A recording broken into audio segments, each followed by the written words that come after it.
Yes, yes, y'all. Yes, yes, y'all. It's Saturday night. Therefore, Saturday night shoot the breeze. I want to thank everyone who will be here tonight. Those live in the chat.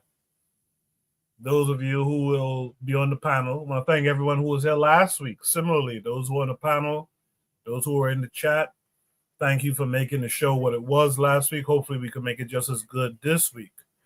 If you can hear my voice, I see there's a few viewers here. If you can hear my voice, please drop a 1. Let me know that I can be heard over the digital airwaves of YouTube. You know the deal. I like to, before I start the show officially, I like to let people know what we're discussing tonight as best as I can. Again, make sure you guys join the Discord, navigate the Shoot the Breeze channel, and you could leave your topic, leave a prompt that's no longer than 2 sentences, that's succinct, and leave an attachment that takes us to YouTube, preferably, but X is fine as well, and even Instagram is okay. Make sure that it's not copywritten stuff like from Disney, FIBA, ABC News, Netflix, that kind of thing. They give me a strike for that every time. With that said, what will we be discussing tonight? We're going to be discussing what can we do to stop the enemies of our host nations when we're in the West. We're going to try to answer this question: is the real power for Black people in building brands and products that give back to the community? We're going to have a follow-up of the Botham Jean case. Ghana just granted hundreds of diasporan citizenship. Does this spell disaster or boost for that country? We're going to try to answer the question, are we going to ever get rid of these colonizer religions? So those are the 5 topics we have tonight. If we get through them fast enough, I will add another topic from the Discord. In the meantime, I see, while I was reading what was coming up, I see KW Don 7 typed 1. Shout out to KW Don 7. Trigger Happy 262 typed 1. Shout out to Trigger. Anthony McPhail typed 1 as well. He also said he'll be on in a few, so he's going to be one of our panelists tonight. Cheryl Easy E said, greetings, missed the past 4 discussions. Oh, I should give you detention for that. You shouldn't miss class. But anyone who wants to join the panel tonight, the link, the StreamYard link is pinned to the top of the chat. So anyone can join. Everyone is invited. Once you're Black equals African, you're good here. So click that link, join the panel tonight. This will be the last StreamYard episode. I'm streaming from StreamYard. StreamYard's prices got ridiculous. So I'm looking, Brother Bakari put me on to something else. I'm trying to figure it out. Couldn't figure it out in time for tonight's show. So if you want to help donate to the show in terms of a streaming subscription, hit the Cash App or hit the PayPal. That'll be much appreciated. In the meantime, though, I'm going to start the show officially. And on the other side, I'm going to introduce any and all panelists, as well as drop Shoot the Breeze topic number 1. So do stay tuned.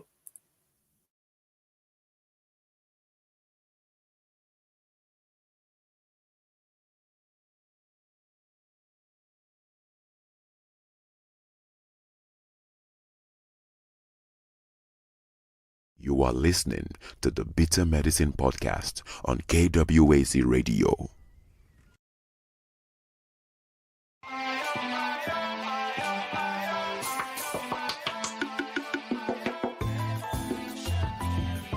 Welcome to the Bitter Medicine Podcast, where it's all about Black empowerment. Our show focuses on Black news and entertainment, arts, science, economics, history, people and strategies that uplift, empower, and motivate Africans within the diaspora.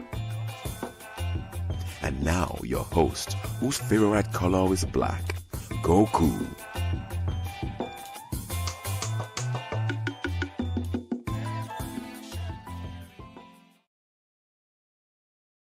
Welcome back to the Bitter Medicine Podcast. I am your host, Goku. Just want to remind you guys before we get the show rolling that this show is part of a podcast network called KWAZ Radio.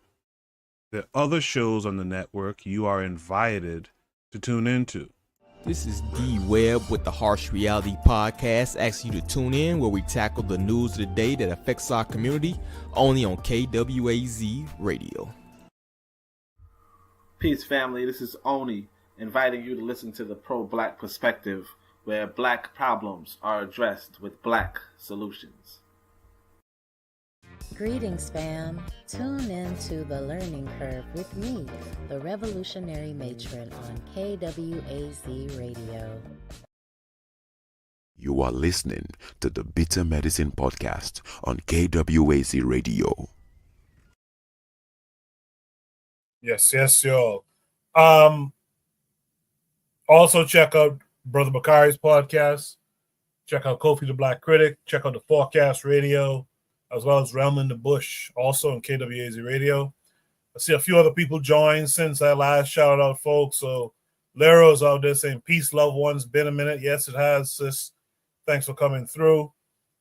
We got Daily Affirmations by Pauline, who was here saying good evening. We got the matron saying greetings. Greetings to the matron. Make sure you guys support the matron. You got the Forecast Radio saying, yo, what's up?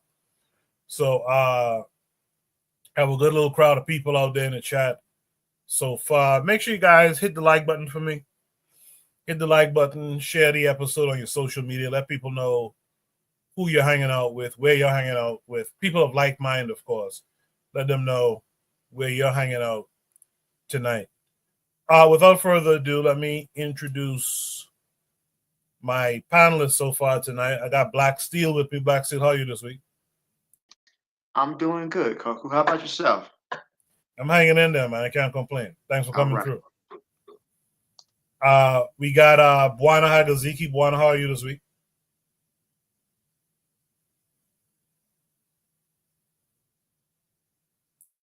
All right, look like Bwana has some issues going on. Brother Bakari's out there in the chat saying peace and Black African power. Right back to you, Brother Bakari. Peace and Black African power to all of you. I was waiting to see if Bwana would come back immediately, but I guess he might be having some difficulties with his connection. So I'm not going to belay it too much more. Let's just get right into it. Shoot the Breeze topic number 1 tonight. Shoot the Breeze topic number 1 says, what can we do to sub the enemy of our host nations when we're in the West? What can we do to sub the enemy of our host nations when we're in the West? This comes with an attachment that takes us to X, formerly known as Twitter.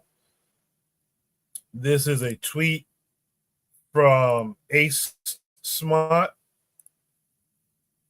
Let me just make sure everything looks right. Yeah, this is a Twitter from Ace Smart. So, excuse me, Mr. Vladimir Putin. We as a country don't F with Joe Biden. So this is a little over a minute video. We'll watch it, then we'll discuss it. If you don't mind.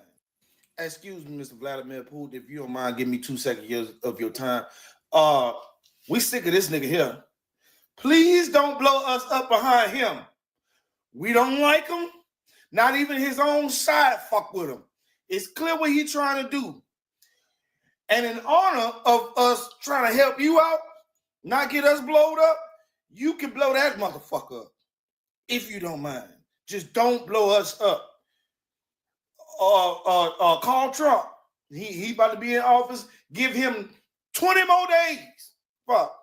Give him like 25 more days. He'll be in office, man. Come on, bro. Just please stall us out, Debo. You want my chain? Huh? You want to afford it? I got some change. Hold on. I got some change. I got a 20 right here. Come on, y'all. Let's put together, give Vladimir Putin something special. Joe fucked over us. I got 20, Mr. Putin, with a very sincere apology. I'm gonna get down like they did for KWAZ. All right, I'll just play one more time to give everyone an opportunity to settle in real quick. So one more time, just 1 minute. Excuse me, Mr. Vladimir Putin, if you don't mind, give me 2 seconds of your time. We sick of this nigga here. Please don't blow us up behind him. We don't like him. Not even his own side fuck with him. It's clear what he's trying to do.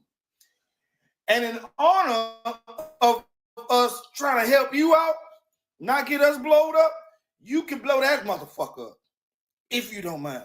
Just don't blow us up. Call Trump.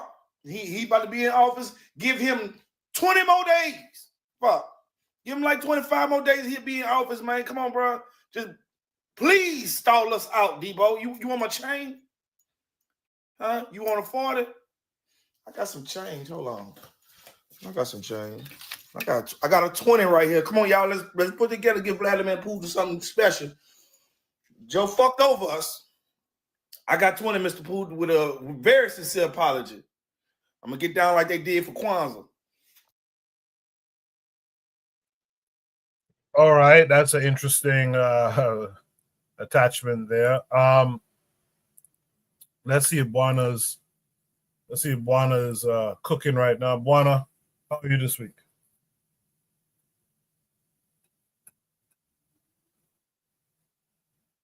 All right, Buana, if you're speaking, you're muted. Nope, there goes Buana again. So Black Steel is me and you. Black Steel, what are your thoughts? What can we do to sub the enemies of our host nations when we're in the West? This is an interesting prompt, and I think although it's meant very much a humorous prompt, I think it's very timely because of the fact that Russia has actually lowered the threshold necessary for a nuclear strike in response to a conventional attack. So that being said, Ukraine has actually used weapons made by US, Great Britain, other NATO countries as a response, and they're striking deep into Russian territory. So Russia, because of this, they're saying that if you use weapons made from another country or by a NATO ally, they consider NATO involved in the attack. So they're lowering the requirements necessary for them to go nuclear. And it puts all of us in grave danger. And for one thing, I think the dude humorously is trying to say we ain't got no parts of that. But the reality is that the West is willing to destroy the world if they're not able to maintain their hegemony. When I say the West, I mean the United States and its allies. You know, they want to maintain their dominance as the world's only superpower, and they're willing to destroy it if they can't maintain control of it. With this being said, Russia actually does have more nuclear weapons than the U.S. But the problem about a nuclear war is that it's mutually assured destruction. Nobody comes out alive in that situation. You know, eventually that could lead to destruction of most of the higher life forms on the planet. And the thing is that, you know, Trump doesn't take office until January 20th of next year. So Biden is in his lame duck presidency right now. There's nothing he can really do. He's just waiting for the next president to take office. In this period of time, Biden has chosen to escalate, but actually escalate conditions with Ukraine, escalate the wars in Gaza and everything else like that, instead of using this time to maybe tamp down on him, because he's not going to be president anymore. You know, what can they do to hurt him? He's going to be out of here in 2 months. He's like, fuck it, I'm just going to throw gas on the fire. As far as when he said, I'm assuming he said by we and black people, there's very little we can do. You know, there's very little that Black people can do to deal with these omnicidal monsters who are willing to destroy the entire planet. Nothing short of revolutionary Pan-Africanism, right? Because Pan-Africanism is a threat to white domination of the planet, which is why they work so hard to prevent us from organizing and uniting. The problem with that is that too many of us don't see, we can't even imagine the possibility of Black people being independent and free to make their own decisions or even to impact the world on a global stage. And we forget that Africa was the world's first superpower. You know, ancient Egypt was the dominant power of the world at this time. We're no strangers to power. We're no strangers to control and dominate. Not to say dominating, but having a decisive voice in our reality. But yet and still, we can't even imagine. As a comment here, we should be putting our energy on leaving the West. If it's a nuclear war, ain't no leaving nothing. Everybody dies. You know, if you don't get hit by a direct blast, the nuclear fallout, the nuclear winter is still going to affect you. There's no leaving the West. The West has to be confronted and has to be stopped. Yeah, you're not going anywhere. There's nowhere you can go to escape that, I'm afraid. You know, I know a lot of our people, you know, they want to expat. I'm not against that. It's just the reality is that if the United States and Russia go nuclear, ain't really no place you can go to avoid that, which is why we have to break their power. But that's going to take a level of organization and pride that we just don't have as African people just yet. I think, but we have to start now because time is running out. I have no doubt that if it comes to it, if we get to the brink, that they won't hesitate to attack. The United States is often threatened, you know, the threat of nuclear war. Israel is known to have nuclear weapons. So this could very well be a bad case. I understand the brother saying in humor and in jest, but I get his point. Hey, we don't want any part of this. Here Biden his administration pouring gasoline on an already raging fire. I'll leave it there. Thanks. I appreciate that. Black Steel. Lero in the chat said we joke about it, but it's a real thing to consider. However, the U.S. is the one with the known history of such actions. Instead of begging Russia, maybe beg America to stop warmongering. Lero goes on to say, however, begging goes a little way when you're a powerless people. She says, this is why I'm an advocate for repatriation. Because while it's true there is nowhere to avoid that fallout, being in the backend of the East's enemy isn't very smart. And earlier, Cheryl said, agreed, we should be putting our energy to leaving the West. Cheryl here says, it's not about escaping, but how do you gather Black pride if you mostly around white people? Cheryl goes on to say, you can't talk about organizing without talking about Africa. All right. Lastly, Lero says, people tell you about the flames, but we don't see through the smoke. Reactive. Let's try with Buana again. Buana, are you there? Yeah, I'm here. Can y'all brothers hear me? Yes, sir. It's about time. Jeez. Yeah, it's good. It's good to hear from everyone. I hope everyone is healthy and well. I want to build on with Black Steel.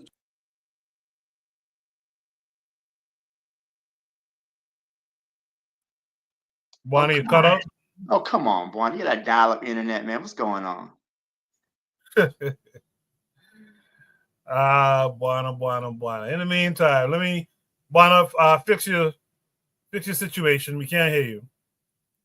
In the meantime, let's welcome in our brother to Forecast Radio. Forecast, how are you this week? What's going on, Koku? How are you doing, my brother? Good, man. Thanks for coming through tonight. How are you? I'm good. All right. Forecast, what can we do to stop the enemies of our host nations when we're in the West?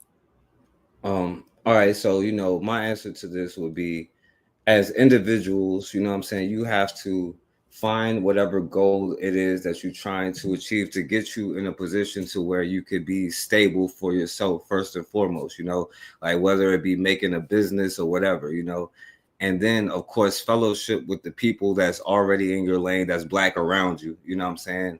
And you link up with the people once you start having resources and the things you need. You start linking up with the like-minded people around you, whether you have meetings, discussions, or whatever, and you start making plans for whatever you want to do, and then y'all raise money to a point where you build in your own communities and your own locations and all of this other stuff. And then once you have your resources and all of that, you reach out, because if you realize, because I agree with Black still when it comes to like certain things. There's nothing we could do right now because we at the mercy of other people. If we go to war, we'll be fighting for a European nation, most likely, for most of us.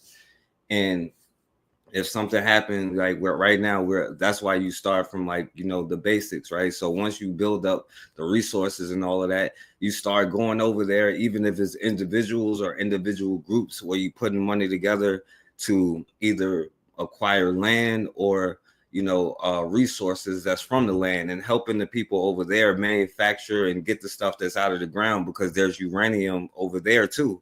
So once you do that, you build up your own stuff, and eventually you become a superpower. But I understand what most people saying, like Black people ain't gonna work together. That's why you start with your own individual thing, your individual goal to build up your resources so that you can go invest in whatever it is over there and build your connections for whatever you need, and then also you should just be prepared anyway, because you never know what could happen as far as canned goods and all type of stuff, because it's just like I said, there's nothing you could do. And Europeans is psychopaths, so they don't care. Before they die, they'll take everybody with them. You know what I mean? And also the Chinese as well, And also, if you're going to do business with other groups of people, make sure that you start having leverage. Don't let Russia come in and be like, yo, what do I have to pay for that? All right, it's fine if they want to help you, but what are you paying? Is you paying with the servitude of your people, or what, or China coming in? You want to make sure that you, for your individual group, that you control whatever it is that you can control, and try to get as many people on the same board.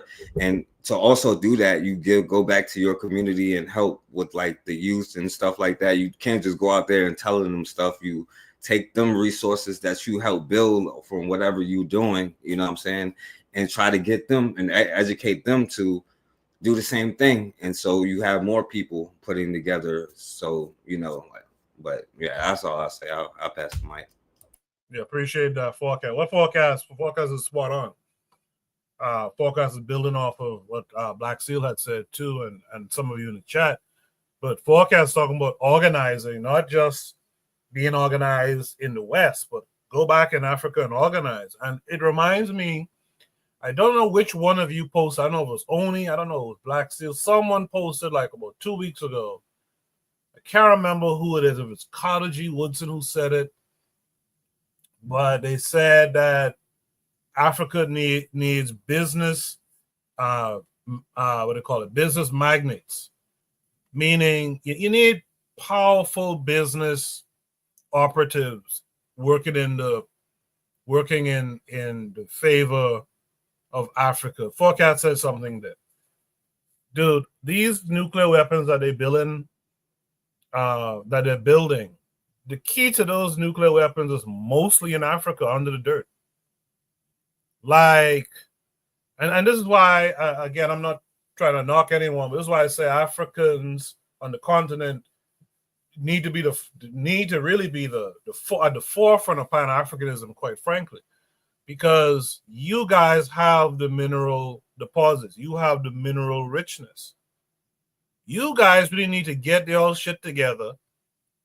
I saw some Ghanaians, I think it was. I don't know if Trigger Happy saw it or not, but I was asking for someone to translate. I saw some Ghanaians rolling some Chinese out. One Ghanaian took a 2x4 and smashed one right in the fucking head, which I love to see. Right? Get them people up out the paint and take control of that stuff in the dirt. They can't, I mean, they already built what they have, enough to destroy the world.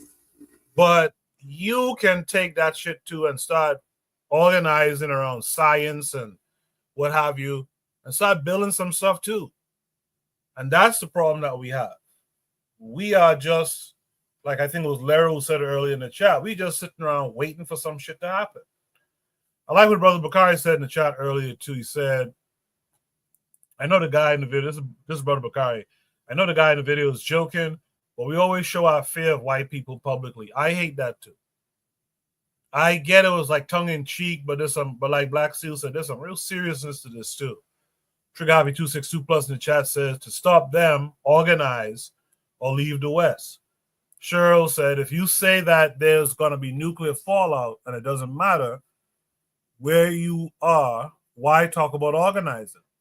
Black resources, the highest resource-rich nation in the world, and we don't want to connect.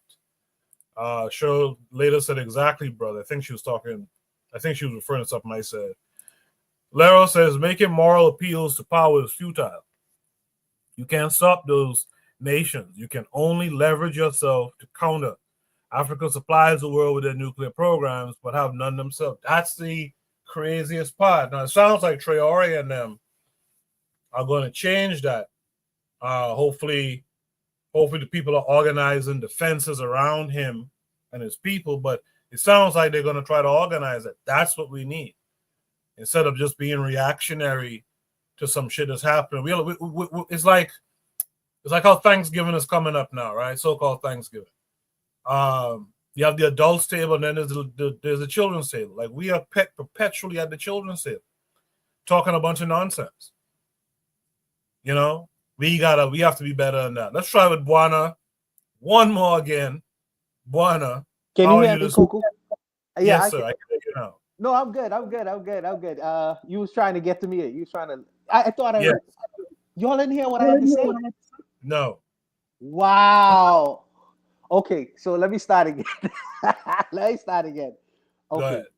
So Black Steel mentioned something as to Joe Biden exacerbating the crisis in the Ukraine. And what I said is that Joe Biden has shown himself to be a lame duck president. So I don't understand why he wants to exacerbate a situation when he's on the way out. He's proven himself to be senile. He's senile. He is not all there. And the fact that generals or responsible people would take his advice on his way out to exacerbate a crisis that could have long-term effects, someone has to be able to say, okay, we can't listen to this guy. He's on his way out. He's a politician. He doesn't know about war and how many deaths that is going to be incurred by his decisions. And we can't respect the seat so much that we are going to listen to what this man has to say on his way out. So he'll not be responsible for the chaos that he's going to create. In fact, he's an old man. So if some adult people have to be in the room and say, yeah, Mr. President, we'll get right to it in February, as long as you're not in office anymore, because we can't listen to you. You're proving yourself to be a lame duck. You're a senile person, and you're on your way out. I'm not going to exacerbate a crisis. So I don't think some adult person, some wise general should be in the room to say, Mr. President, we can't do that. We can't go along with this. And as far as the statement, what I said is that we are at the mercy of some of these powers who have nuclear capabilities. We are at the mercy, unfortunately, because Africa has not decided to become nuclear capable, nor has the Caribbean or any other so-called black run and led society. So we are at the mercy of these so-called powers. When it comes to the nuclear way of fighting, biologically, I'm sure that African countries could fight biologically. I'm sure we could fight in different kind of ways and manner. The Mexicans or the drug dealers and Mexicans, Carlos Lita say, I want to fight America by using the drugs. And he's been very successful at that. Yeah, in fighting the enemy, in fighting the so-called enemies in America. But as far as this nuclear kind of situation, we are at the mercy of the West, these Western powers, including Russia. So I don't know I don't know if we'll be able to stave off our enemies and fighting fisticuffs with them as far as nuclear capability. But I'll leave it there. I hope you could hear me. That was good, Juan. We heard you just fine.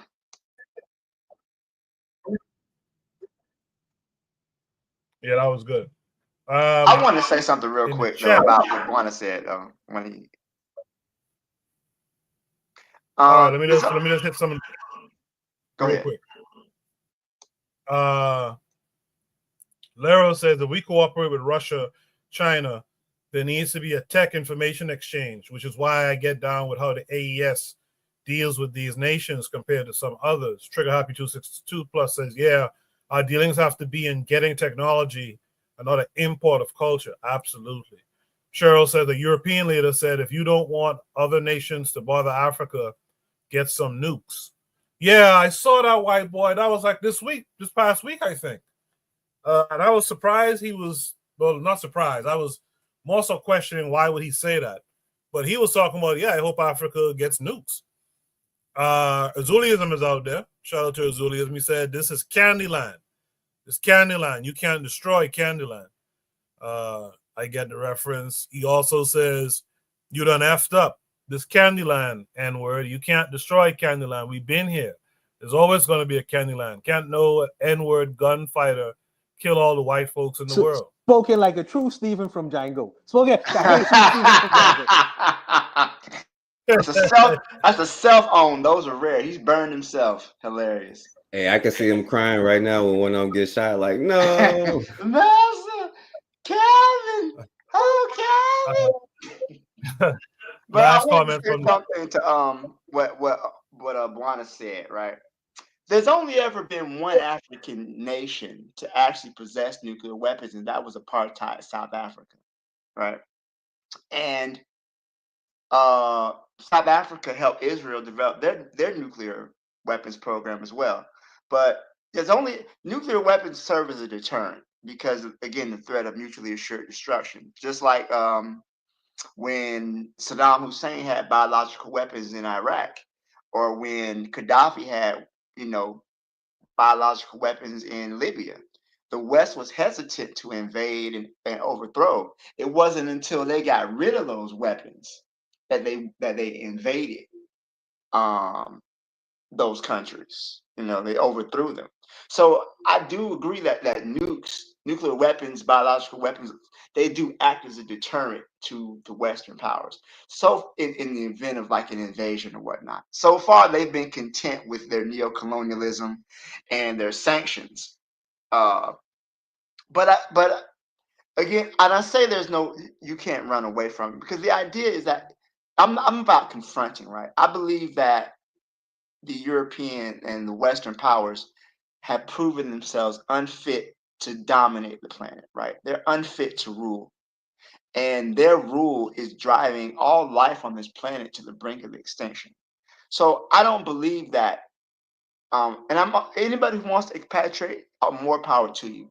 But I believe the goal should not be to expatriate, but rather to organize for power, for Pan-Africanism, for revolution, to be able to take these people from off their seat of power. And I believe that there are many choke points. This empire that the West has is not invincible. No empire is. Every empire falls. And I think there are certain points of contention that if we were organized, we could definitely take advantage of. And we could hasten this empire's fall. It's already crumbling. It's already going downwards. It's already on a downward spiral. It's only a matter of time.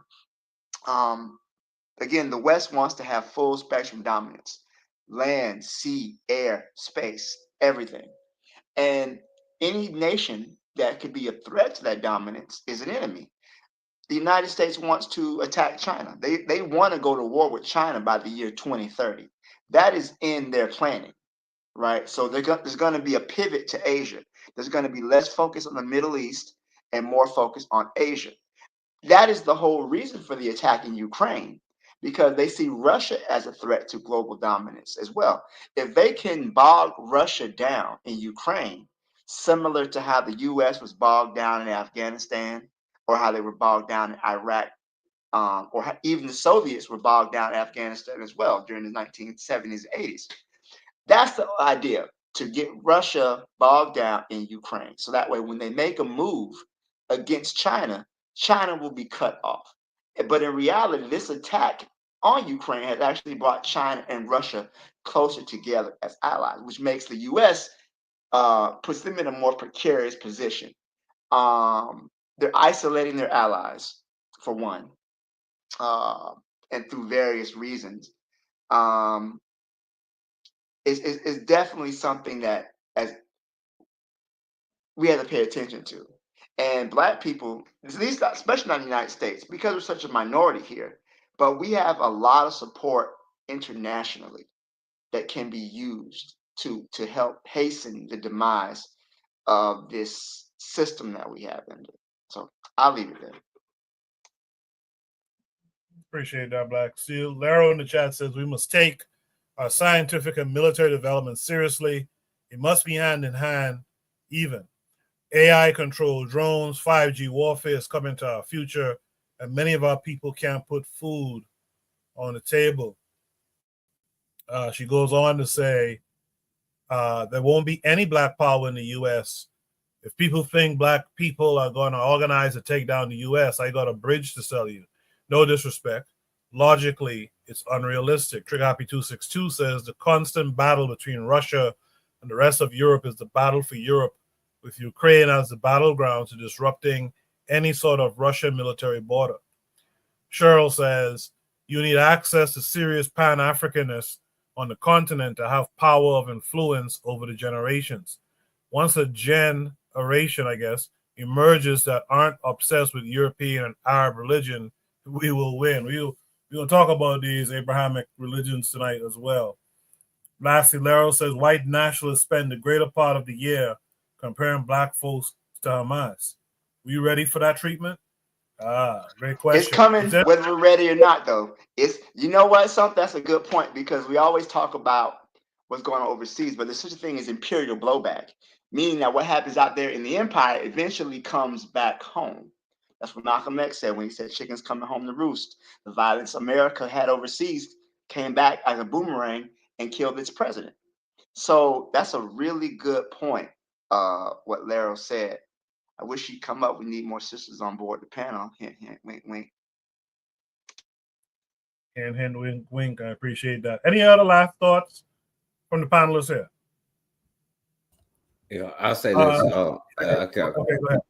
No, well, I'll just say one thing, because I agree with that. Like, until you have something that you can stop people just from coming in and taking your stuff anyway. And if they're going to do it, like, I don't know if y'all think like Hamas fights back or whatever, you know what I'm saying? But I know Black people don't, you know, so that's what I do know.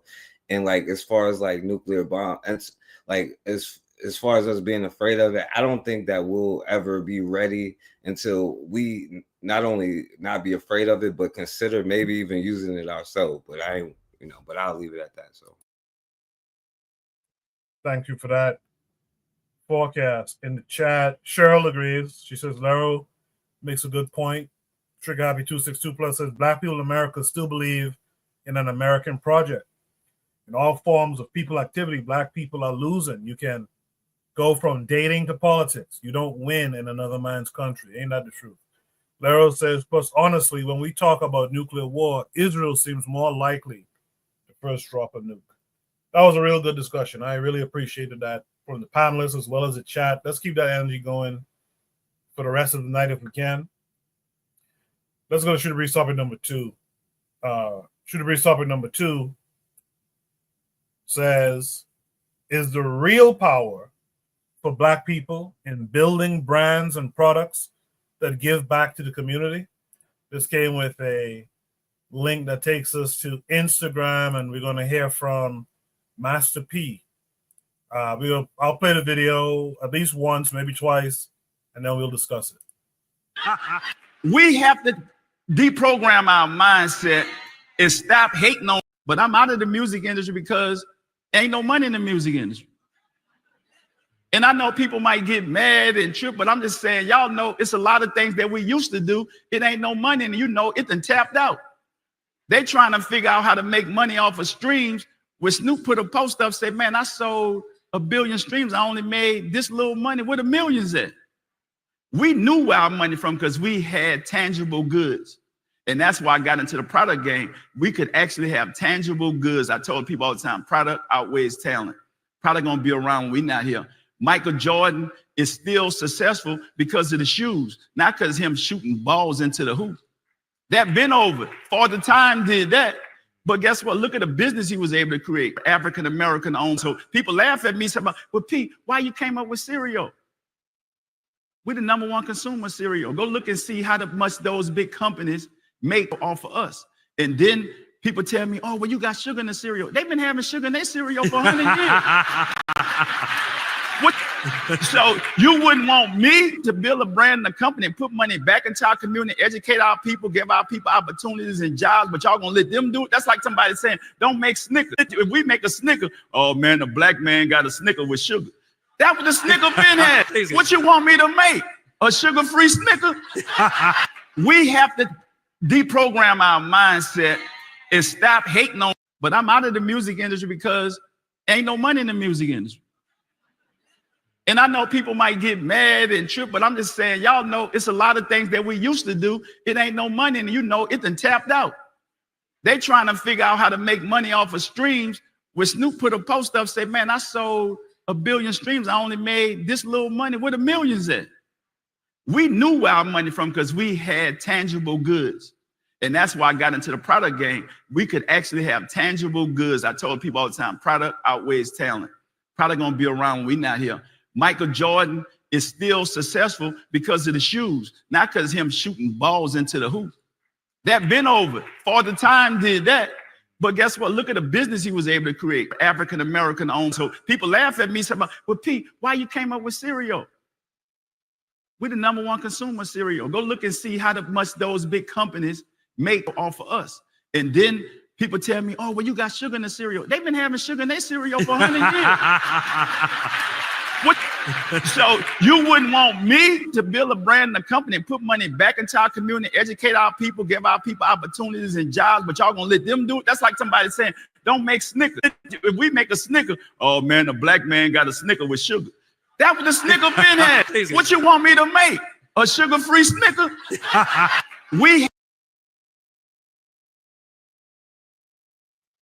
Yeah, so I get Master P. I'm going to let the panelists really talk about this. I get what Master P is saying, but that these people have been making a sugar-filled Snicker or cereal for 100 years, but that doesn't mean you can't do something for your people and it's a bit healthier. You know, I think we always have to do it their way. Now we could do it our way. You know what I mean? We could get back into our own tastes and whatnot. In the chat, Cheryl says, first of all, it's good that we are starting to think collectively. Beautiful. But we don't have communities. We have neighborhoods. Nothing you can do to stop white people from gentrifying. Now that's a fact right there. In America, unfortunately, because there's no cohesiveness, there's very little a so-called black neighborhood can do to remain black. When I was home in my hometown, I used to read these books, these little books on like the Harlem Renaissance and stuff. When I came to New York, I was looking forward to checking out Harlem. And when I first came, Harlem was still black. But after I came when Clinton was president. And after Clinton left office, he opened up an office in Harlem. And that was the beginning of the end of Harlem being black. Now, if there's some cohesiveness, you might be able to thwart that. By the end of the day, the gentrification problem is an issue with money. And that's the thing that we can't really combat. In any event, should be sub number 2 is the real power for Black people in building brands and products that give back to the community? I'm going to start with Black Steel on this one. Black Steel, what are your thoughts? So the answer to the question is no, it's not. That's not the real power for Black people. Black capitalism will not save us. I'm sorry to tell y'all. It's not. Now, to that being said, I'm not against Black people building brands and circulating. I think that's a good thing. But will it save us? Is this real power? No, it's not. I think that when we hear these rich Black people talk, right?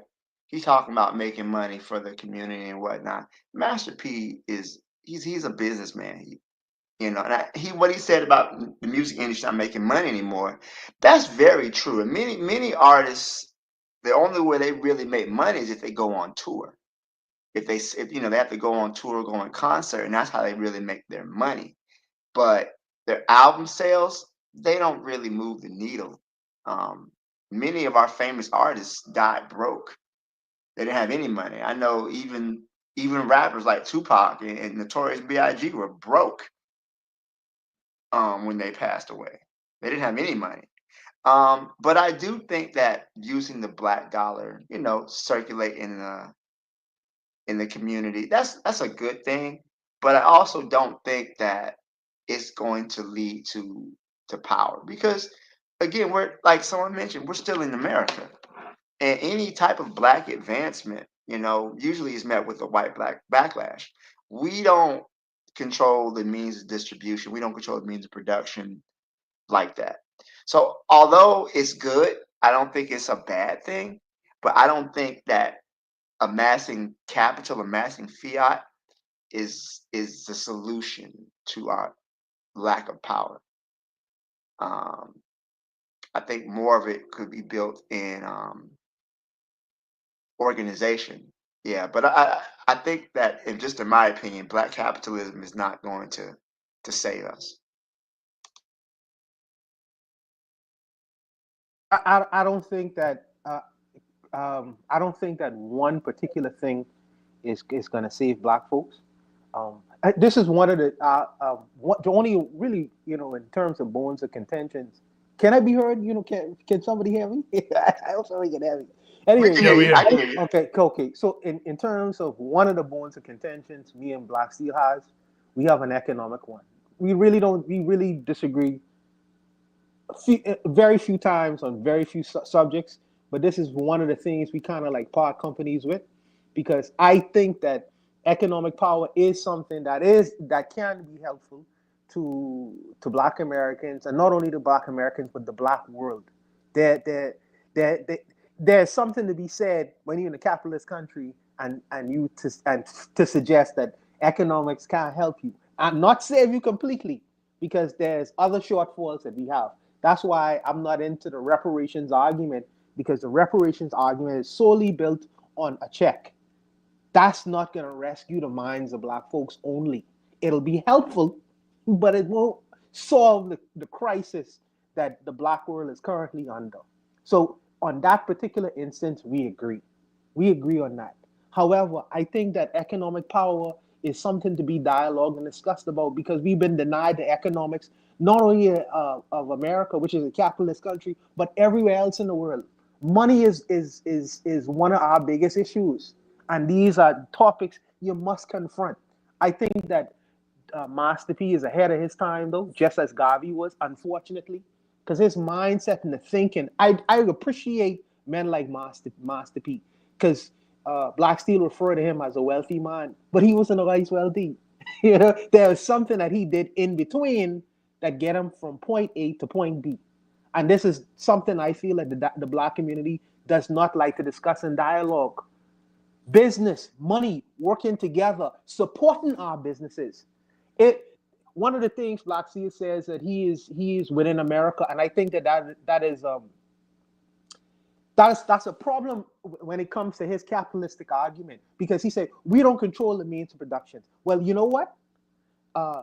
If Master P take that African American focus and take it globally, and starts to grow wheat in places like Ethiopia or on the African continent, growing wheat there, because the wheat is making the breakfast cereals. So you growing wheat because you have your own land in a large swath of an African continent. Then you selling that, then you manufacturing that and selling that cornflakes to Americans and everywhere else in the world. This is how Wheaties do it. This is how Kellogg's do it. Kellogg's has the ability to use American farmers. Okay, so since we don't have that avenue, we could use African farmers or Caribbean farmers. Take large swaths of land, convert that wheat into cereal and sell it to the American public or even globally. I think that he needs to branch out and not restrict his abilities within the context of the United States. Then you will have the ability to compete with the Kellogg's. You become when you feed in America, you have the ability to control a larger swath and piece of America. That is power. That is power. Because you're not only feeding Black Americans, you're feeding other people who are going to buy into your cereal. Not only Black people like Master P, many other people like Master P. Many other kinds of people like Master P. All over the world, even in the American public, you are competing with other people who are doing the same things you do. So now you're talking about means of production. If I have African farmers producing my wheat on the continent of Africa or in America, and I am able to convert that into cereal, I am becoming a competitor because, as Master P said, cereal is sold in way larger than the rap industry or the record producing industry. It's much larger than that. So his vision is very, very big. It's a very, very big vision. But I think that sometimes his audience hasn't caught up with him as yet, just as Garvey. But I believe that economic power is something that we should consider. It's just a form of power. As we was talking about nuclear power, which is another form of power, intellectual power, which a lot of the Jews have had, and it's not been transitioned to us as yet, but we're working on that. But there's different forms of power. Will economic power save Black people? Alone, absolutely not. But it could help. It could help. That's what I would say to that. It can help. Appreciate that, Buana. Yeah, definitely. Like I said earlier, I was trying to keep it brief, but economic power is at the center of this, really. I'm going to share a belief I have, man. And it's built off of Amilcar Cabral quote. People are just out here. This is to paraphrase him. People are not out here to debate theories and ideologies, and people are here for prosperity. People want to see their children prosper, themselves, their future generations prosper. And how do you get that done? I'm going to tell you something. I think if we had conscious business men. See, Master P is not a conscious dude as far as I know, right? If we have conscious businessmen, we would have a chance to end this bullshit we're going through by the end of next year.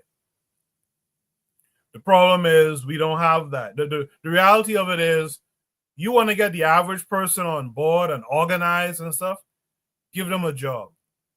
Give them a job, and that job has something to do in terms of nation building, grabbing control, grabbing power. Give them a job that aids in that direction. That's how we don't get out of that stuff. Allow them to be able to feed their children and see their children go to school and do well, this, that, and the other. There's other components as well, of course, but there's African-centeredness is strong in it. And the next part of it is the people got to prosper. Like several people in the chat said, to think that you're going to do this stuff. I forgot who said it well. Maybe it was Lero. She said economic power is of utmost importance. None of the endeavors that will give Black folks the power desired are coming free of cost. And that's just the reality. That's something I had to kind of come to within myself recently. You could ask folks to donate their time, to donate, to do this, to do that. Ultimately, like Emil Cockabrow said, man, people are in it for their prosperity. And that's a reality we have to really consider going forward. With that said, let me hear from the forecast. Forecast, what's it? Yeah, I like what you just said, Koku, and that remind me of what my good brother MD2 said. He was like, "Yo, I might listen to Elijah Muhammad today. I might even like what he say, but if I'm hungry, I'm still gonna eat a pork sandwich tonight. You know what I'm saying? Unless I find a way not to eat it. You know what I'm saying? But anyway, yeah, I'll say this. I can't say vouch for Master P one way or another. One thing I would say for him is like a while ago, it was the judge Olu Stevens who got in trouble because he ain't let a defendant have an all-white jury and all type of race, and he got suspended. And I would say Master P went up there and tried to like stand up for him, and he like tried to like do stuff for him, help him out or stuff like that. So I will say that about him. And I agree with this 100%, like, because even what you said, Koku, like when you say like with the sugar and the not sugar, like, and that's good, but it's like, what is the people buying though? You know what I'm saying? Like you could have the non-sugar and go out of business, but you could also do both. But I mean, if black people is buying, because I'm not gonna lie, I'm a person myself. I like candy, you know what I'm saying? I probably will never stop eating candy, you know what I mean? Even though it's bad for you, but it is what it is. But see, I agree with what he's saying because, like, black people, that's the point, is to build your industry. Like, like Amos Wilson, like, be like, you should be making your own underwear, all type of stuff. If something go wrong, like, what about the toilet paper that people couldn't buy? It's a black-owned toilet paper, and Corey be doing the black business, John. He should go back to like the Black Business Fridays, he was doing, or whatever day he could do it, because all of that stuff is important. And I used to always say, like, if we so into like voting, we can take the most successful black business people and nominate them, whatever, for a board, you know what I'm saying? Where we all can like make sure they stay transparent and all of that stuff, but there's a board strictly to fund and help grow, not just give them the money, but show them how to grow and all type of stuff, if you want to think about it, like that TV show that they got with like Mark Cuban and stuff like that, but they actually helping these businesses and they putting them in our areas, and in return they're actually hiring our youth, our people, that we're hiring each other, you know what I'm saying, giving each other jobs, but we're all, whether you got like $1 or $1 million, whatever, you know what I'm saying, you putting money into it, it's just like the thing that I see is like a lot of times like people do talk negative about it. But it is like, where are you going to even spend your dollars today? Are you going an extra mile to support the black business or to hire the other person? Because like we always stand up for other people, and people are taking, well, I ain't gonna go there, but like that's, to be able to create, because until you have to be able to dispose of your own feces, you know what I'm saying? Like to control your own, that's what freedom is, you know what I'm saying? Being able to control your own environment. You want people to protect your neighborhoods, you gotta have to pay them. You want your teachers in the school, you gonna have to pay them, because people can't just do that because they gotta eat, or how are they gonna eat, So everything people were saying, it sounds good, but when people is hungry, they're gonna do what they have to do. And that's why a lot of people will sell out for $1, because like, it sounds good with this black power stuff, but like, I got a daughter at home that's crying and I ain't got no formula. My wife is tripping and I need this job, so I'm going to sleep right now. Or hell, I'm gonna sell out, in the worst case, but in most of our cases, I'm going to sleep because I got to go to work tomorrow, and I bet not say nothing because I could get fired. But if you're not creating opportunities and stuff like that, you're a slave anyway. I know we don't like to say that we are, but you are, But anyway, I'll leave it at that. No, well said, forecast. Yeah, we are slaves. That's a reality. We are slaves. We think our freedom of movement disqualifies that title, but we are beholden. We in many ways we are beholden. Now, you also said some stuff that I want to address that I think is actually sensible too. There is that part of, if you're going to be black people and gonna start building your own institutions and stuff like that, you might have to follow what this other man built too. I think about that with like storytelling. If you were to just go and start a company, a media company, and you start telling stories in an African way, for example, most of our people probably wouldn't fuck with it.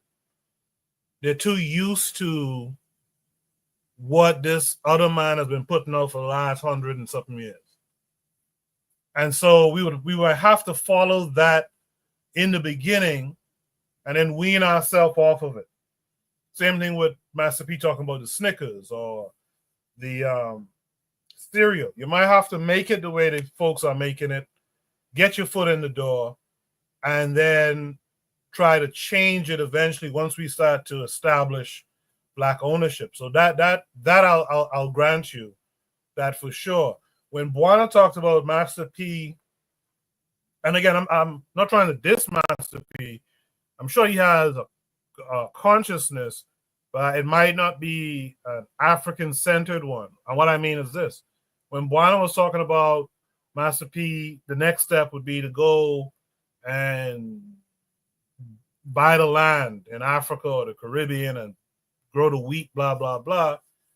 That's a certain African-centeredness you have to make that decision. Other than that, what you're going to do, and what's probably what Master P is doing, to be quite frank, he's using the same companies that make Fruit Loops or whatever to make the product, and he's just selling it in a different package. They do that with tennis shoes. This guy, Stephon Marbury, was selling his own shoes, Starberries. He was getting them from China, having them made from the exact same company as Michael Jordan was getting their shoes made. And he just was selling them at a way more reasonable price. He was able to make money, not the multiple times money that Michael Jordan is making, but he was able to make some money as well. And he was using the same facilities, etc., just slapping his name on the thing. So I get your point. I think Forecast made a good point. I think all of you did make good points there too. And there's a lot of good points in the chat. But the person who I want to hear speak now is the person who actually sent this to me, and that's Anthony McPhail. Anthony, how are you this week? You got to unmute your mic, Anthony. Hey, I'm doing fine, brother. How you doing, Coco? I'm good, sir. I'm good. Thanks for coming through. Yeah, man. Peace to all the brothers and sisters on the panel, man. Peace to Lero, my boy Forecast, Buana, Black Steel, everybody, man. Peace to everybody. Yeah. Yeah, respect to you, Shreveport. Respect, man. Yeah, man. Hey, I think everybody made some great points, man. I like what Coco said, man. I like what Forecast said, and and Buana, as much as I disagree with something he said something good. You know what I'm saying? When he was talking about the expanding outside of America, man, and going to the motherland. I mean, that's something. I mean, it's something that some brothers and sisters are doing now.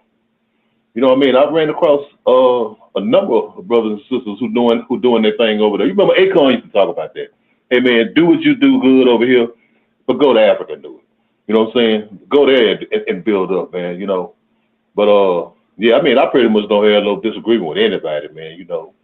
I mean, like what the prompt said. Well, will it save? No, it's not gonna save us. It's not gonna free you or save us here, but it ain't gonna hurt us either. Black business and working together, man, and building our brains and building whatever. I mean, because at the end of the day, we know one thing: the basis of power is land. You know what I'm saying? We need to have land. You have to have land where you can control resources and all. You know what I'm saying? Everything like that. That's power. That's real power. That's where the economic power come from, and every other kind of power come from having land. And like I said, I agree with what Buana was saying. Go over there, and work with our people over there. In Africa, on the continent. And work hand in hand with them. So it could be mutually beneficial for us and for them. You know what I'm saying? And for us as Black people as a whole. You know what I'm saying? So I ain't gonna go too much on it, man. You know, because everybody pretty much has said some of the same things I was thinking, man. So great part, man. Thank you, Coco. No, thank you for sending it to me. Yeah, Bonner, go ahead. No, yeah. To build on what Anthony was saying, I'm saying that the Black Americans have a lottery ticket. They have a golden lottery ticket. Whether people want to believe that or not, they have access to the U.S. markets of the world with that American citizenship. If they establish external relationships like globally, like every other corporation and company, like how they sell coffee in America, Folgers. You think them coffee beans are made in America? Yeah, it's like they have connections in South America, and then they manufacture the coffee beans, and then they sell it in grocery stores, Walmart, and different establishments within America. Why? They are working outside and paying the farmers, and then the person who is the face of the company, he has American citizenship, so he has the access to all of the American markets to sell to the greater American, which is trillions of dollars if you know what the hell you're doing. You know what I mean? So just as Musk, how you call him? Elon Musk. Everybody think that Elon Musk is the genius of the world. But let me tell you what Elon Musk magic is. Elon Musk is solicit Indian labor. That's how he produced the technological advancement that he's been able to do. He either imports Indian labor, or he is get Indian labor from India to produce a lot of his products. Because technologically, they are eating the Americans' lunch, but they're just very poor, or they don't have access to the American markets. Him sitting next to Trump give him that access. So what he's doing is he is what's it called it ledger what's the word I'm looking for, Coco? Ledger, when you use something to do something else. Well, anyways, he leverage. He is leveraging Indian labor. He's leveraging Indian labor, and he is just the face. That's his secret. So I'm saying that the African Americans could do the same thing. They have access to the markets of the world, and brothers like him could use African labor, because you have the largest land mass, and land-wise, minerally, you could produce the wheat, and to be even competitive with the Kellogg's market, and you'll do it cheaper. And all you have to do is bring that, manufacture it, and sell the Master P cornflakes. They don't need to understand how the consumer doesn't need to understand how it's made. They don't need to understand how it's made. But Master P have an advantage, because he is an African American talking to other Africans on the continent itself. You're paying African labor, and you're still able to. I don't know. Maybe it's in my friggin' head, and that's how I see it. But that's how I understand what it is that Master P is actually saying. But the brothers say, well, Master P ain't thinking that far, and he should. I think that Master P is from Louisiana. Anthony, you need to holler at Master P. You need to have a conversation with him, brother. You need to go have a conversation with your Louisiana brother. You know what I mean? But I'll leave it. No, good stuff. I think everything is in stages. But this is why we got to get consciousness, African-centeredness and consciousness to our people, because we can have great ideas, but if you only practicing, let's say, micro-nationalism, let's say you're in the Bahamas and you have a great idea, but you're only trying to make that idea grow in that little island nation, what will become of it, right? Like we have to get our people thinking a little further, how we can connect these dots. That is our people, Cheryl agreed with Buana, so did Lero. Kofi the Black Critic is out there saying what's up. A lot of good comments in the chat. Bakari says a lot of commercials. I'm sorry about that.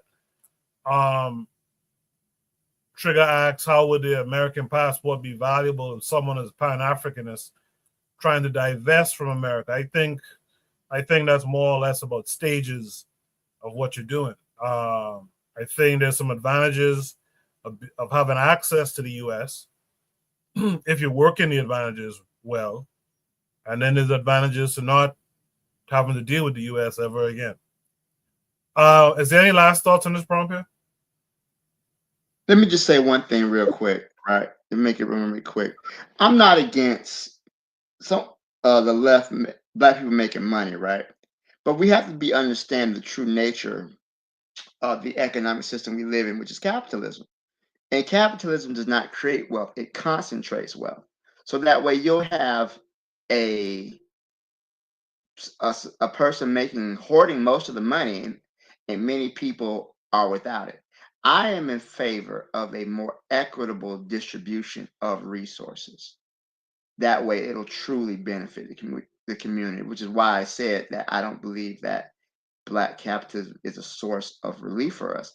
I do agree with Black business, but I also agree that the wealth and anything that's earned from that should be distributed in a more equitable manner that everyone benefits. Yeah, absolutely. I think it was Trigger, because he tends to mention that. I think it was Trigger who mentioned that's what Garvey really understood. Yeah, right here. He says, yep, organizations can't only become grand with wealth. I honestly believe the UNIA was successful because Garvey understood putting a grip on the business class to build power. So it's like a, you know, you build, like Black Silver said, you concentrate the wealth, but you have to redistribute it. You have to redistribute that wealth, in particular the surplus of wealth. You have to redistribute it, you know. And he goes on to say here, basically the business class must be controlled by a political class. That's the only way you guarantee the wealth is distributed. Yeah, absolutely. I agree with that. Let's go to Shoot the Breeze topic number 3 tonight. Shoot the Breeze topic number 3 says a follow-up of the Botham Jean case. This is an interesting one. This takes us to YouTube. Takes us to a short video. We'll watch it. Then we'll discuss it. Fired Dallas police officer Amber Geiger to pay nearly $100 million to her victim's family. Geiger's already serving a 10-year sentence for the 2018 murder of Botham Jean. Jean's family members know they're unlikely to collect that full amount, but they believe the judgment is important for other reasons. Fox 4's Peyton Yeager was there as the family spoke outside federal court. Peyton. Heather, yes, this afternoon, Botham Jean's family and their legal team spoke to reporters and the public after the verdict was read in a courtroom. They said the jury of 6 men and 6 women sent a message to the entire world that Botham's life mattered and that law enforcement must be held responsible. And also, you should feel safe in your own home. Victory is mine. Victory today. The family of Botham Jean, flanked by their attorneys, broke out in a gospel song Wednesday evening following a federal jury's decision. Be like wow. Be like wow. $98.6 million is how much former Dallas police officer Amber Geiger was ordered to pay the Jean family in the federal civil trial. That sum, which is nearly double what Jean's attorneys asked from the jury, includes both compensatory and punitive damages. In what is likely a final chapter in this legal journey, jurors found Geiger acted with malice or was reckless in the September 2018 shooting death of Botham Jean. It's been tiring having to fly from St. Lucia to Dallas so many times. But today's verdict really gives me some consolation that you saw the value of Botham. The off-duty Dallas police officer shot and killed Jean after she mistakenly entered his apartment instead of hers at Dallas's Southside Flats apartments. Geiger testified in her 2019 trial that she mistook Jean for an intruder. Geiger was convicted of Jean's murder in 2019, and she's currently serving a 10-year prison sentence. At her request, Geiger wasn't in court for the 3-day trial and also had no legal representation. We've gotten to the question over and over, well, how are y'all going to collect from Amber Geiger? We got that question. That was not important. What was important was holding Amber Geiger civilly liable for what she did to both of them. Amber Geiger is not going to have a life that she's just going to be able to, she's not going to have a normal life, all right? She's not going to be able to capitalize on any fame that she may have gotten from this case. As part of the judgment, the Jean family could get money from any Geiger book or movie deal. The city of Dallas was initially named as a defendant, but was later separated from the lawsuit. Jean's family says any money they do receive will go to helping others with the Botham Jean Foundation. Whatever we do is to continue Botham's legacy. And for me, that's my labor of love. Justice was served, and we are very thankful. And we pray that it will be a lesson for the authorities. Jean's family was also asked about the decision for Amber Geiger, her decision to not be present during this federal civil trial. His mother tells us that she still feels that Geiger has not taken accountability for her actions. Now, Stephen, Heather, if you remember, just last month, Amber Geiger was denied parole after serving half of her sentence. A jury ordered. Yeah, I'm glad to see they didn't have that goofy last son hanging around. He probably would have asked for the amount to be cut in half or some shit. Yeah, right there. Lero says, didn't one of the family members hug and forgive the officer who killed him? Something like that happened black as hell. Yes, Bakari says yes. Cheryl says the singing is so embarrassing. I really felt the ways about that too. But how do you guys feel too when you give your responses and you guys in the chat? How do you guys feel about Benjamin Crump always being around to collect some money? You know, Botham Jean is dead, man. This money this judgment, they'll never see that money from Amber Geiger. They'll never see that money. But how do you guys in general feel about Crump? Is he an ambulance chaser type? What is y'all's take on that? In any event, let me mix it up this time. Let me hear from Anthony McPhail on this one. Anthony, what say you? Hey, I kind of knew that was coming. Yeah, hey, I think he's a useful ambulance chaser though, Coco. You know what I'm saying? Because like when stuff happens, I mean, he's always on the scene. You know, they always gonna get him. You know, he's like he's the go-to guy. But I give him credit for one thing, he always get the national attention, for a case though. So I give him, I think he's a useful ambulance chaser though, man. But I don't know, man. That was just, I was kind of looking at the family up there with that singing shit, man. I'm like, what the hell y'all doing, man? I mean, that's just like, come on, man.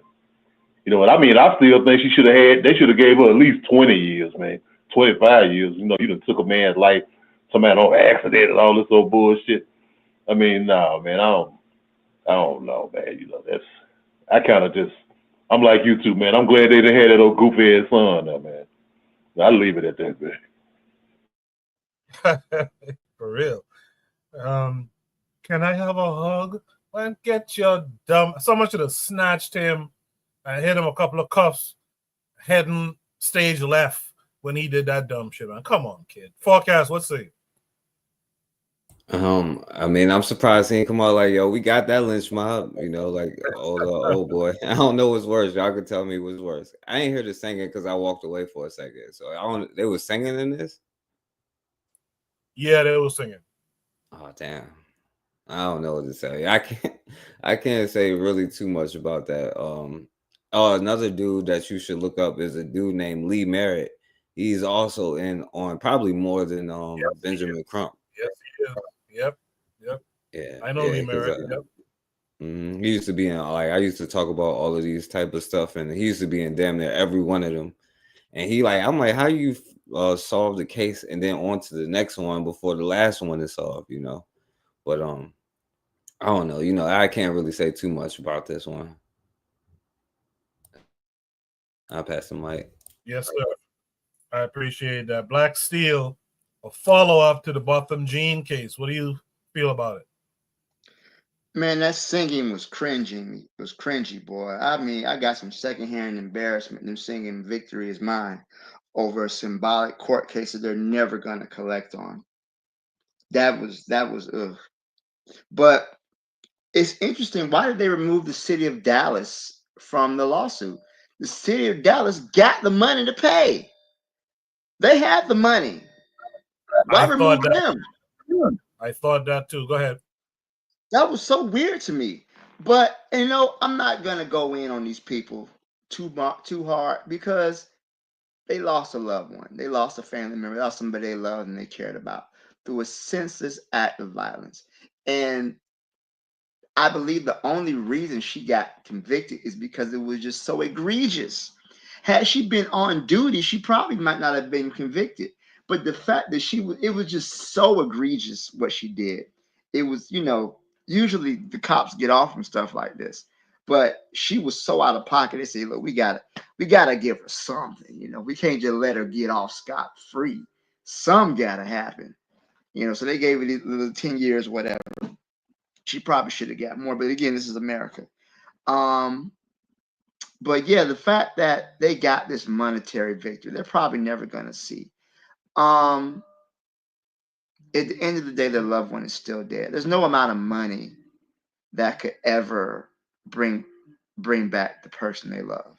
So I empathize with them on that aspect of it because, hey, you lost your family member, and it hurts. It hurt. They was killed in a sense act of violence. He was literally eating ice cream inside his apartment. He should still be here. All right. This white bitch sitting on the goddamn courthouse like she ain't did shit wrong. And of course the brother go back and give her a hug, which was just the most embarrassing, coon, and cringeworthy shit I've ever seen in my life. This whole murdered your brother, you know, and you want the judge is in there stroking her hair. Like, it's okay. You just made a mistake. This is not a preschooler, okay? It's not like they spilled glue making, you know, construction paper. This is a grown woman, and she killed somebody. All right, but I do think that is, you know, again, the money is situation, the accountability situation. I hear them. It's symbolic. Maybe that's what the family needed. The fact that she only got to serve 10 years in prison. Once she gets out, she could get married, you know. She could find her husband, you know. These white supremacists, they love these killer cops. She could probably find her a white dude who will wife her up, who pay all the bills, and she don't got to do nothing. And she could still live a life. Botham Jean is dead. He's never gonna you know, have his family or, you know, grow old and, you know, retire and, you know, take the trips he wanted to, you know, because this black man's life is gone. So if the family felt like this is something they needed for closure, hey, whatever. I'm not gonna say they shouldn't. To me, I don't see the point of suing this lady for amount of money that she couldn't get, and she lived 3 lifetimes. She couldn't get this money. Book deals, probably ain't nobody buying no book from her. She's, you know, I don't think she's in Texas. I don't think Texas is like New York, where New York has the Son of Sam law where you can't profit off of your criminal activity or something like that. But I don't know if Texas has that. But I do think that overall, um, you know, this is just really about symbolism and making the family feel better about losing their loved one. She's held civilly liable. She's already been held criminally liable, and they gave her 10 years. You know, if the other way around, if he would have went in her apartment and shot her, we all know he would have got the death penalty if he even made it to jail. But yeah, again, my condolences to the family. I know they're grieving. I'll leave it there. Thank you. Appreciate that, Black Steel. In the chat, Bakari was singing too. Victory is mine. Victory is mine. Victory is mine, mine, mine. Cheryl said, shit, the family member talking about Amber learned her lesson and she ain't going to live a good life. She only got 10 years. She probably getting out before that. I agree. We'll fuck around here. Amber Heard got out like next year or something like that. Cheryl said it's religion because I would took that damn money, baby, no problem. Forecast went back and looked it up and he said, damn. Cheryl said black Christians have this thing when it comes to white people. They want to try to teach them a lesson. These whites don't care about your damn lesson. Ain't that a fact? Isn't that a fact? Forecast asked me for the link. I'll grab it in 1 second and I'll put it in the chat.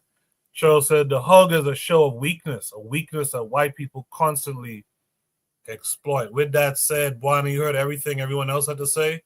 What say you?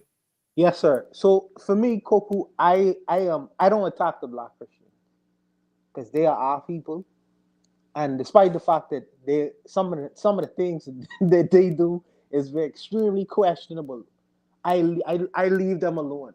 I leave them alone because in what I perceive as their ignorance, they feel like they are releasing something in their minds and exercising their Christian faith. Like I remember when the man who going to shoot up the church in South Carolina, and I forget his name now. It's the white man, and Dylan Roof, and Barack Obama. He went to the church, and to the audience he started singing "Amazing Grace," amazing, and this is like something to pacify the fact that this white man murdered a bunch of innocent old Christian people.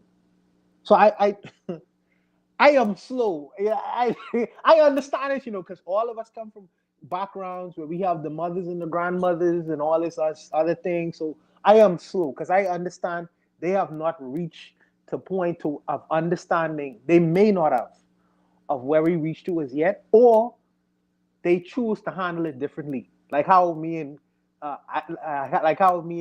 Black Steel deal with our economic situation. We just handle it differently. So I choose not to point the fingers at black people because I understand where they are.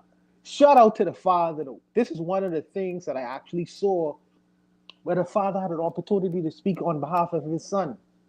Because we always see the strong mother, and speaking on behalf of the child, but we rarely see the dad coming and speaking on behalf of the child. I am happy that at least Botham John had a representation of a dad who cared for his son, his black son.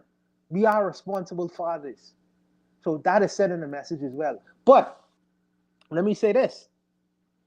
I first thought that this payout wouldn't matter. This $100 million payout wouldn't matter. It's just a symbolic thing. But I am reminded of people like Mark Furman. Mark Furman got hundreds of thousands of dollars from Fox News.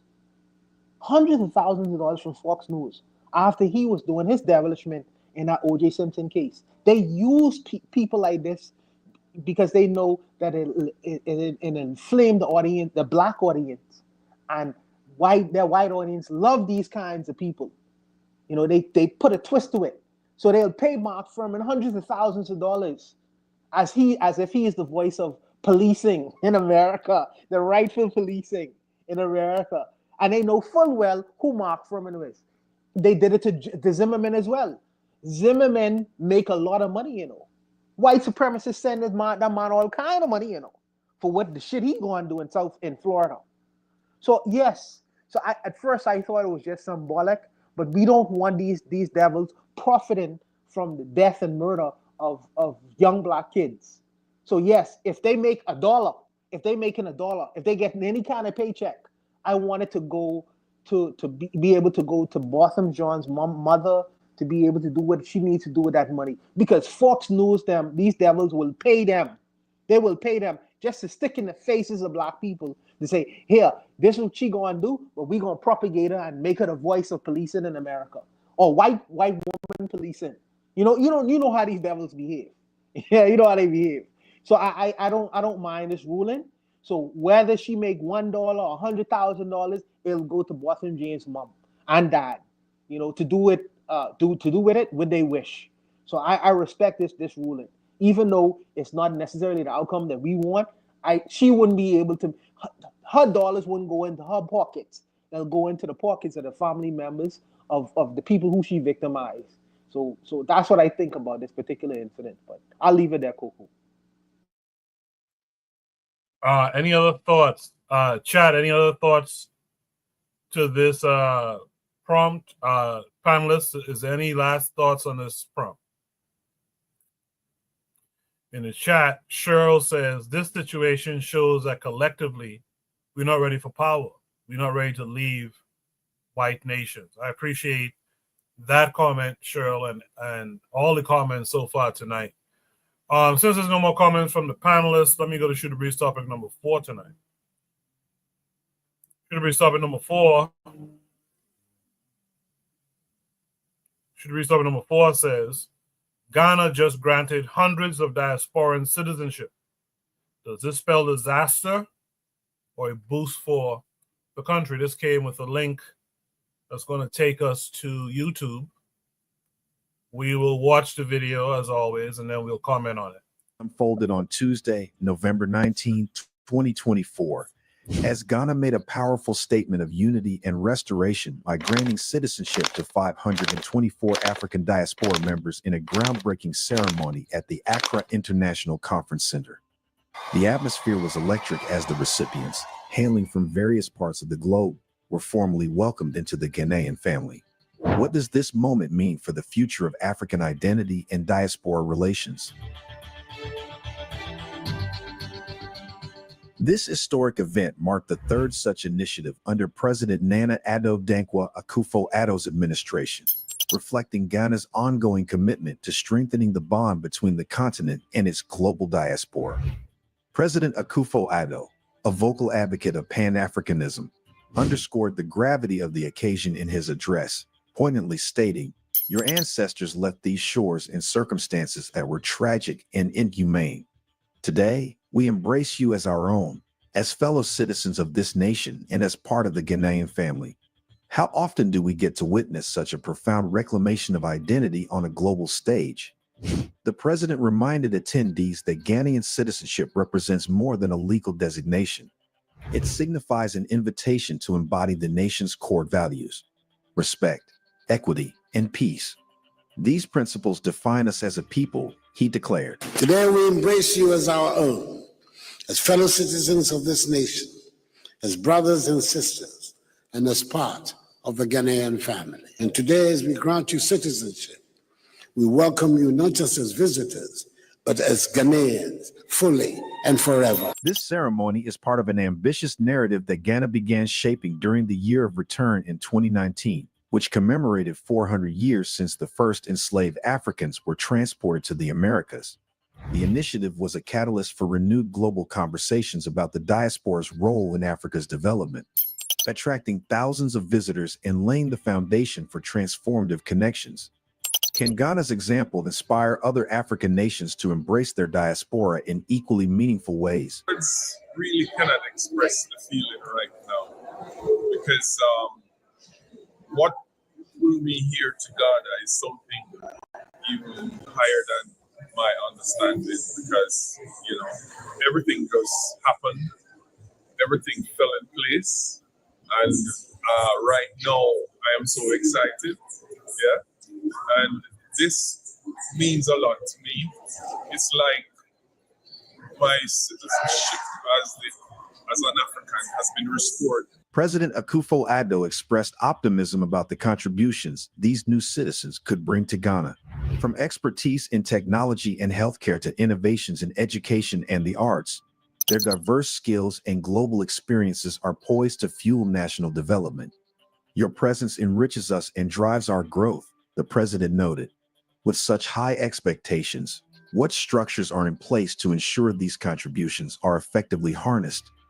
The significance of this ceremony goes beyond individual achievements. It represents a seismic shift in global perceptions of Africa. President Akufo-Addo aptly referred to the new citizens as human bridges connecting us across the Atlantic. Their stories dispel long-standing misconceptions about Africa, showcasing a continent brimming with unity, pride, and potential. But as misconceptions fade, How will Africa capitalize on this newfound narrative to reshape its role on the world stage? I know that you have skills, knowledge, and experiences from all corners of the world. You have excelled in fields like education, healthcare, technology, finance, the arts, sports, and more. What you bring to Ghana enriches us all. It reminds us that our potential as a nation is limitless. Your presence here is already making a difference. Your human bridges connecting us to both sides of the Atlantic. Ghana's connection to the diaspora runs deep. The country's haunting slave castles, such as Cape Coast Castle and Elmina Castle, stand as enduring symbols of a painful past. These UNESCO World Heritage Sites were once departure points for millions of Africans who endured the horrors of the transatlantic slave trade. For many diasporans, visiting these landmarks is a deeply emotional journey, one that confronts the legacy of slavery while honoring the resilience of their ancestors. Could there be a more fitting place for such a historic homecoming than Ghana? Ghana's leadership in Pan-Africanism, dating back to Kwame Nkrumah's visionary presidency, further underscores its significance to the diaspora. Nkrumah's call for African unity and his invitation to diasporans to return to their ancestral homeland set the tone for a welcoming environment. Today, that vision lives on as Ghana continues to offer pathways to citizenship and opportunities for economic investment. Also, the Year of Return in Ghana, marking 400 years since the transatlantic slave trade, was a groundbreaking initiative and the first of its kind in Africa, drawing global attention to the continent's cultural and historical significance. It fostered an unprecedented connection between Ghana and the African diaspora, welcoming thousands of descendants of enslaved Africans back to their ancestral roots. This historic event not only boosted tourism and cultural pride, but also positioned Ghana as a bridge between Africa and its global diaspora. The ceremony was more than a celebration. It was a reaffirmation of shared heritage and destiny. Quoting figures like Marcus Garvey and Peter Tosh, President Akufo-Addo reminded the audience of their collective identity. Africa is your home, and Ghana welcomes you with open arms. This powerful message not only resonated with the recipients, but also with millions of diasporans worldwide watching with hope and pride. Could this be the beginning of a broader movement toward reconnection and reconciliation across Africa? As the newly minted citizens celebrated their official ties to Ghana, the government pledged to remain steadfast in creating a welcoming environment for the diaspora. Policies to support investments, collaborations, and community-building initiatives are already underway. The question remains, how will Ghana balance its historical obligations to the diaspora with the practicalities of modern governance? In granting citizenship to these 524 individuals, Ghana has once again positioned itself as a global beacon of African identity and unity. The ceremony was not merely an event, but a profound statement of purpose, echoing through history and into the future.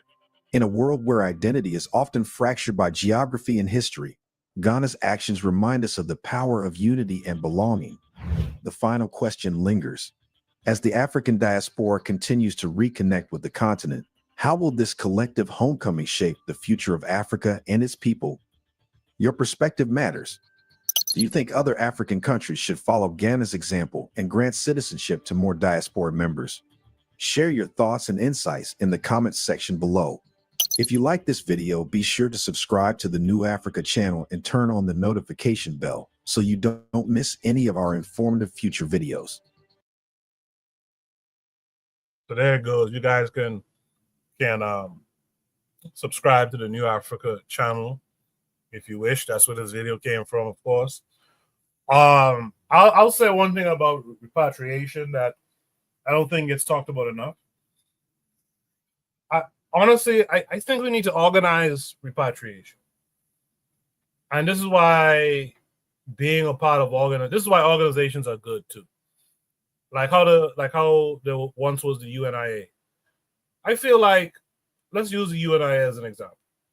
I feel like if you live in Jamaica, the Bahamas or something, you should be a member of the UNIA, and through your chapter, your home chapter, you should be talking to the chapter in the locality of, say, let's say Ghana, where you want to go. And I think that should be organized that way. I think in that way, we can get a focus of people who are problem solvers going back to the continent, not just folks who want to go back and eat pounded yam and a goosey soup on the prairie, but folks who really, let's get some of the people who in some of these places, like I can tell you in my hometown, the reason why a lot of people don't return after they finish getting an education somewhere is because there isn't many avenues oftentimes to really go and get a job and be a productive member of that society.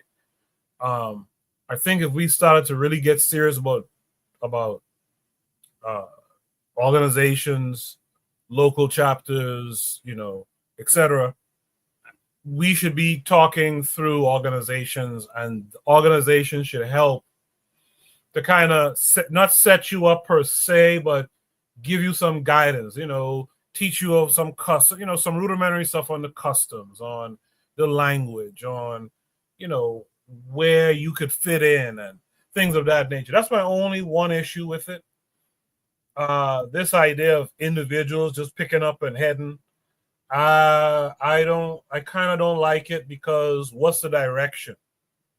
What are you going to really do there? I mean, it's good for you on an individual level to reconnect, perhaps re-Africanize, and just to get out of the West, period. That's great.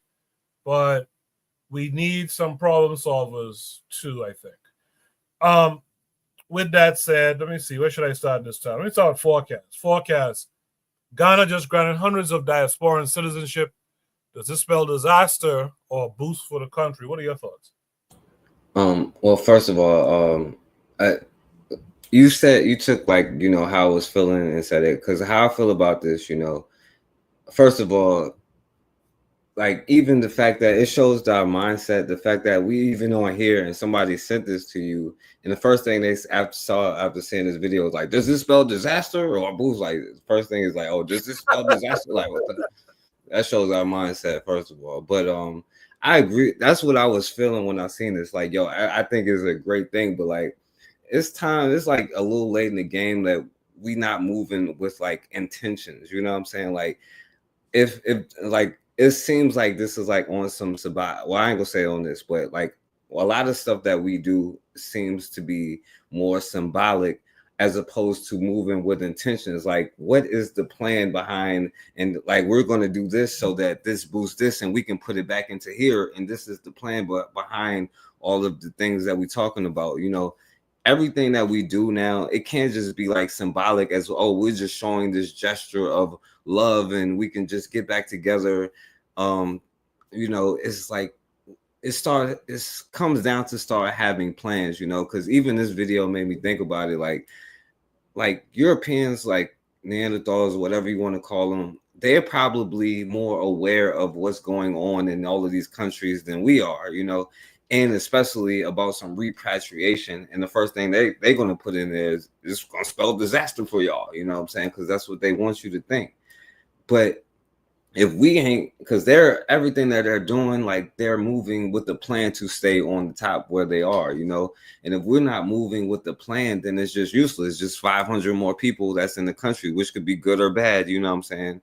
But if it's for 524 people for a specific plan that we have to this is a specific thing that we're doing, as opposed to just I don't know, a sign of symbolism. Well, I'm just saying the same thing over. So, that's all I'm saying. It just seems like we need to start moving with intentions as opposed to just doing stuff. So I'll pass the mic. Yeah, respect to that forecast. I agree. In the chat, Trigapi said diasporans coming in to contribute to commerce is good. It just needs to be organized on a political level. Laro says the problem are these neocolonial states or leaders, and in a way, acts like these legitimize them, which goes against the work of those who have always lived there and impacts outside perception. Laro goes on to say, not every, and honestly, not most of those of us who repatriate understand fully what is going on and going wrong in these nations. There's cultural consciousness, but no political consciousness. Trigapi says, I would say the cultural consciousness could be better too. Some complain about repatriation, but don't speak the language. It needs to be understood that these languages are their languages as well. He says, that's what Obadale Campbell is doing, just needs to be a bigger scale. That should have always been the intention of repatriation. Anything else would have its faults. Trader goes on to say, Obadale Campbell has content on this recent citizenship grant for the diaspora on a BB Toomey TV, so check it out. So you guys check it out on a BB Toomey TV. He goes on to say every repatriate or potential repatriate before coming to the continent should learn an African language before they are granted. That can help too. I'll continue with the comments in a second, but Cheryl made a point earlier. She said that her husband was at this same function. So congrats to Cheryl and her husband on that. She says in every nation there are problems, but that's why we need to be there to change things. She said, my husband was there, and I can tell you the majority of people there have real skills that can contribute to the economy. So that's good to know. That's good to know that there was at least that consideration when they did it. That's 500, almost 600 people, I think, was there. So that's really good to know. With that said, let me go to Black Steel. Black Steel, Ghana just granted hundreds of diasporan citizenship. Does this spell disaster or boost for the economy? What say you? I think it's a boost for the economy. I think it's good when Black African people connect with each other, right? Our enemy has spent so long trying to separate us and divide us that whenever I see Black people, go back to the motherland and get citizenship or create businesses, it makes me happy because we are one people. I think sometimes we forget about that. We're scattered. We got reactionary elements within our community, but at the end of the day, we're Africans, right? Our ancestors come from the same place, and we should organize and connect with one another because that's where our salvation lies. It doesn't lie in the separation. It lies in unity, which is why our enemy has always been so hell-bent on keeping us divided. And I think that's a lesson to learn that whatever you think, I think it was Mao who said, whatever your enemy supports, you oppose. Whatever your enemy opposes, you support. And because our enemy opposes Pan-Africanism, we should support it. I think that's something that we lose sight of sometimes. But yeah, I don't. These people are bringing skills and know-how and other things to the economy, and as long as they don't displace the people of Ghana who are already there, as long as they integrate into society without having to displace or remove anybody from their home or anything like that, I think it's a good thing. And I think that other African nations should expand their program, because let's get real here. Let's keep it a buck. It's gonna get real bad real fast. We might need to skedaddle, and we might need some place to skedaddle too. So I'm all for being able to fall back to a location of safety, a location where we can regroup, reorganize. Cause yeah, it's going to get real bad real soon. The potential has always been there, but I think as we're seeing a renaissance of white supremacist violence in the U.S. and other Western countries, so France, Great Britain, all these countries are falling back to their fascist roots. Africa is going to need to stand united because we're really all we got. So I'll leave it there. Thank you. Appreciate that, Black Steel. Just to be clear, I'm not assuming that the folks going back have bad intentions. That's not my. I don't think anyone is really trying to say that. I'm just saying that.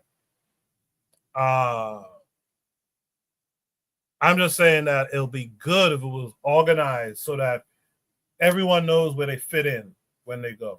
I saw Afro Think Tank talk about this not too long ago, actually. And he was issuing a warning to people who are repatriating. He was saying don't come and undermine the Africans. So, for example, let's say you're out here in California and you're looking to go back. You're good with textiles or whatever, or you have an idea of a textile business. But when you go there, you undermine everyone who had a textile business there. So instead of them being their independent selves, and you come there and kind of put them out of business, now they got to work for you. Like, that's the kind of thing I'm really trying to guard against. And that's why I say it needs to be organized, right? We go there. And again, a person who does that probably didn't have any bad or ill intention. But because it wasn't organized in a particular way, according to particular customs and the politics in that nation, blah, blah, blah, you inadvertently go there. And you might, someone who had one sewing machine, that's what they could have afforded. You went down there with 25 sewing machines that you got from the States here and took down, you know what I mean? Or you went on there with a bunch of cloth, whatever it is. And you just completely messed up their little business and stuff like that. That's the thing I'm kind of guarding against.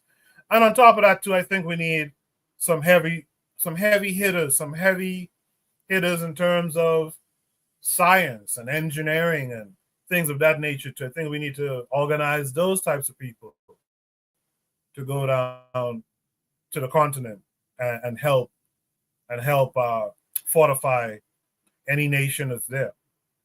With that said, let me hear from Anthony McPhail. Anthony, what say you? Yeah. What's going on? I think it's a beautiful thing, man. I was checking it out, man. I checked it out on YouTube. I was looking at the whole ceremony, but I'm like you, Koku. You don't want to go there and do a Liberia 2.0 thing. You know what I'm saying? Like when they had, what happened in Liberia, and with the relationship between the descendants of enslaved Africans who came back and set up Liberia, and the relationship that they had with the indigenous people. You don't want to have that kind of thing. You know what I'm saying? Like you said, you don't want to undermine them. I mean, I exactly what you're talking about. I want to say this, okay, regardless, okay, like I say, it was a beautiful thing, the whole ceremony, regardless of what you think about Nana Akufo-Addo, because I noticed that they called him a Pan-Africanist. He's not a Pan-Africanist. No, he's a stool pigeon for the West. You know what I'm saying? Who pretends to be a Pan-Africanist. You know what I'm saying? But what I'm saying is, there is, Coco, you was talking about the organization part. Okay, they have in Ghana on the ground this organization called the African American Organization of Ghana, and they like help facilitate, brothers and sisters who want to repatriate to Ghana. So I mean, they do have an organization on the ground that kind of help them to ease in that situation. But the brother who I like to talk about, man, who I like to hip y'all to, is this brother in Sierra Leone, and his name is Mansere Fode Mansere. He's a brother. He's from New York City, grown up in New York City. He's from South Carolina, a Gullah man, and he's a Garveyite, and he has an organization called the Black Star Network. The Black Star Network, and he's been in Sierra Leone for probably about 10, 12 years, and you can catch him on YouTube. But he has an organization that also does the same thing, and his is it's a more of a like I say, he's a Garveyite. So it goes more along Garveyite lines. So you can check him out. I think, what I do, Koku, I'll send it to you later on tonight after the show. But I don't know if I sent you something before about him. But yeah, he's a Garveyite, and his organization is called the Black Star Network, and they help facilitate, brothers and sisters from America and from the Caribbean and from all parts of the diaspora who wants to come back home, to the motherland. They facilitate it and they educate them on all kind of things, the local, the environment, and customs and everything, and culture, languages, and all of that. But yeah, like I said, I think it's a beautiful thing, man. Especially, if you go in there for the right reasons, like you say, you don't want to go there to try to be another colonizer. To go there like to undermine the local people. You want to go and blend in the culture. You know, because, you know, you're African now. You're on the continent. You know, you want to blend with the people. And yeah, I mean, I think it's a great thing. You know, I mean, a lot of people, I think that some people do it for, some people can look at it as a symbolic thing, but it ain't all that though. It ain't just symbolic. You know, a lot of people do it for the right reasons. You know what I'm saying? For the right reasons, and that, you know, and to do it, like Akon said, whatever you do in America, come over here to Africa and do it. And there's a lot of people following that kind of program who doing it, like Idris Elba doing it. You know, he about to start a lot of stuff over there, you know, in West Africa. And so I'm just saying, yeah, I mean, like I said, as long as it's done, everything's done for the right reason. No, I agree with it. More power to it. I mean, that's my dream to do that. You know what I'm saying? That's my dream to do it. I'd knock out right there, man. I don't want to take too much time.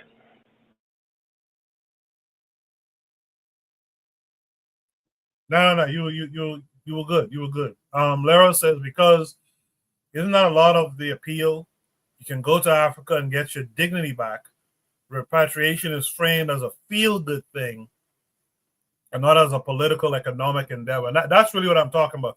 Cheryl, I'm not saying that the people in this audience are going back to undermine and that's what's happening. But let's be honest, the human condition, especially the way we've been conditioned in the West with the rugged individualism mindset, you know, there's some people who will do that. They'll land somewhere and they'll just find an opportunity that undermines some of the folks there. But I get your point.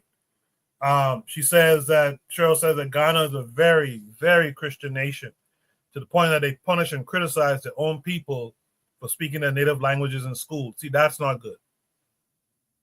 Lero says, and how can it be, this is to continue her previous thought, you can't openly criticize the nation you're emigrating to, can you? So to get in good graces, you have to legitimize these leaders, which goes against the interests of the people. Trigapi 262 Plus says, yeah, repatriation is only framed as escaping racism and not building where we have a population dominance and our potential power base. Well said. I appreciate all the comments. Keep them coming. Last one I'll read. Cheryl says, Ghana undermines themselves by not making the native languages mandatory in their universities. Trigger, what are your thoughts on that? Because you're Ghanaian. So what are your thoughts on the fact that the languages there have not been made the language of the nation? You know, what are your thoughts on that? With that said, last but not least, Bonnie, you've heard everything that everyone else had to say. What say you? Yeah, a few things, Coco. So there was a online movement that suggested that Pan-Africanism was dead, and the counter to that is what I saw what Trump did. So Trump practices Pan-Europeanism on a stage like no other. For instance, if you look at many of the members of cabinet that he's gonna install, many of them are so-called quote-unquote tethers, non-foundational white Americans.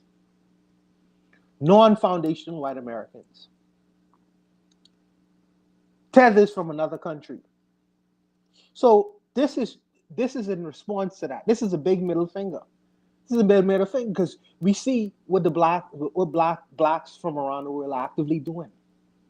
500 plus diasporans from the West showing their support and love to trying to have some collectivity on the continent itself. Now, this is not for some it may be symbolic, but if you look at this video itself, you would see Dr. Gina Page in the same video. Dr. Gina Page. People say who Dr. Gina Page is. If you all know what African ancestry for the DNA stuff, all that DNA stuff, she was in this actual video. She is a scientist, a geneticist. This is something that Ghana probably needs, and could use her expertise. And I'm sure there are many other people like her in this audience. And they say, well, listen, if our skill set is not appreciated in one country, why do we have to just use that skill set in one country? Let me spread and give back my skill set to another country. Maybe they may be able to appreciate my skill set. to have a geneticist par excellence on a continent in a country in Africa, she is useful, and I'm sure there are many other people like her. So for me, this is just a brilliant exercise. I personally think that there could be some good and bad to, well, there's gonna be, because there's a distance, a culture, and conditioning. You're coming from other parts of the world, coming to reacclimate yourself within this particular society, homogenous society. So it's gonna be a whole lot of ism and schism. I bet it's gonna be an ism and schism. It'll take time to develop some continuity, but the fact that it's actually being actively being tried by our brothers and sisters in the West, coming from, or wherever they coming from, trying to reacclimate themselves on the continent, West African people coming together collectively. I applaud this. I do think that there will be some isms and schisms for a time, but I think that we're gonna iron out the kinks in that, and we're gonna eventually come back to doing our own thing. Black Africa, despite the fact that online they say it's not the future, it is absolutely the future. It is absolutely the future. Just as if when you disturb water and you have ripples in the water itself, after a while it comes back to its smoothness. You know what I mean? It's continuity. So I think that we are just a family coming back home to reassert ourselves and our blackness and our Africanness on the continent to be a power, a global power in the world. It's gonna happen. Whether the anti-Pan-Africanists or the anti-Africans want to ignore it or pretend as if it don't exist, it's gonna happen whether you all like it or not. And like I say, just as the president practicing pan-Europeanism, because he ain't hired no blackface, despite the fact that the tap dancers, they've been tap dancing all over the place. They ain't get no black jobs for them. He say, Donald Trump say, I can practice pan-Europeanism. No problem. But let us practice our pan-Africanism. You don't hear it on the internet at all. People become as quiet as a church mouse. So I applaud this, and I say big respect to the brothers and sisters who are actively taking a step towards practicing Pan-Africanism around the world. We are a global force, and we are coming. Despite the fact that people want to ignore us, pretending we don't exist, we are coming in the world. So, bravo to them. I'll leave it at that, Coco. Any other last thoughts on this prompt? Lero in the chat says, facts. Those in motion move the needle. Let me just read a couple things Trigger had to say, because again, he is Ghanaian. I asked a question. He said the issue is tribalism and neocolonialism. English is seen as more scientific. People don't want to speak one language either, despite Twi being 80% spoken. He said the solution is simple. All African languages are related. The emphasis on their relation to me is what will help in making the languages legitimate in administration. He says also, this isn't an excuse to me. Repatriates will benefit in learning the language. You gain a net positive that way instead of sticking to English. He goes on to say, this is why Camgiverse content is also important, by the way.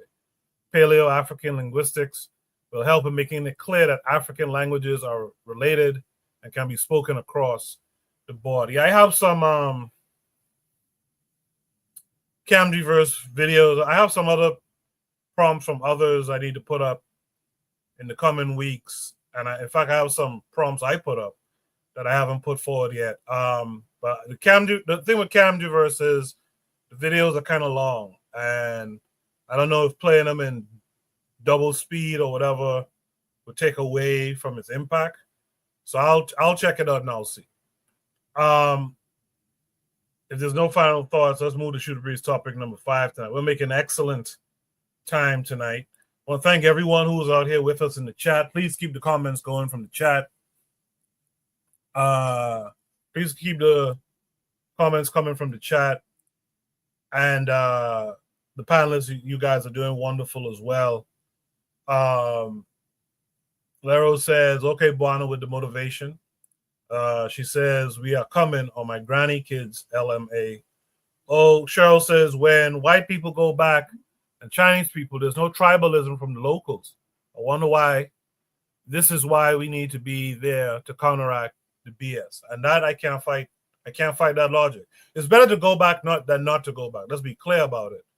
I just want to make sure that we're going back and being useful when we do.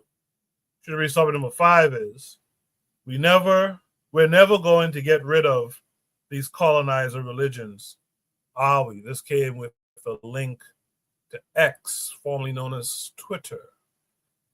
This is a tweet from Sir Favor. It says a woman called Helen Pabio, quote, if a child under the age of 2 screams in the night, cries, and is always feverish with deteriorating health, he or she is a servant of Satan, end of quote. This, among others, she had claimed on her witchcraft hunting that had cost lives, most especially children. So this is a 2.5-minute video, it seems. We'll watch it, and then we'll discuss it.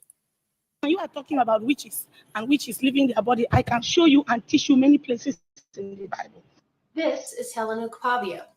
Calling herself Lady Apostle, she heads the Liberty Foundation Gospel Ministries in Nigeria, and she believes that she can save her country from witchcraft. But instead of denouncing other women as witches, she preaches that the devil now targets children as recruits. Unfortunately, she's not just some random lunatic with a twisted imagination. Helen and her church are largely responsible for the recent wave of witch hysteria that has broken out all across West Africa, which has resulted in thousands of children to be starved, beaten, brutalized, tortured, abandoned, and even murdered by followers of her insane beliefs that witch children ruin the lives of not just their families, but of whole villages. She produces and distributes ridiculous movies that have played a very significant role in whipping up this hysteria. The most well-known is End of the Wicked, which specifically and graphically details how witch children steal the souls of other children and initiate them into witchcraft. These productions, along with the dumbing down of the destitute and uneducated masses who flock her church of over 150 branches, have made her one of the wealthiest preachers in the Niger Delta. And now she's coming to the United States. In May 2012, the self-proclaimed Lady Apostle will be hosting a series of sermons called 12 Days of Battling in the Spirit of Freedom at the Liberty Gospel Church in Houston. The original date was for mid-March, but according to Pastor Godwin Umutong, who heads her Houston branch, the event has been moved back to make time for extra preparations. Curiously, I was unable to find an address or contact information anywhere on the internet that states where exactly the Liberty Gospel Church is located, which leads me to suspect that it's not an established church at all. Perhaps it will be some clandestine meeting that only a few will be allowed to attend. Who knows? However, Helen Ukpabio has visited Houston before, back in May 2010, during which she preached at the Glorious Praise Ministries, which is headed by Nigerian pastor Jonathan David.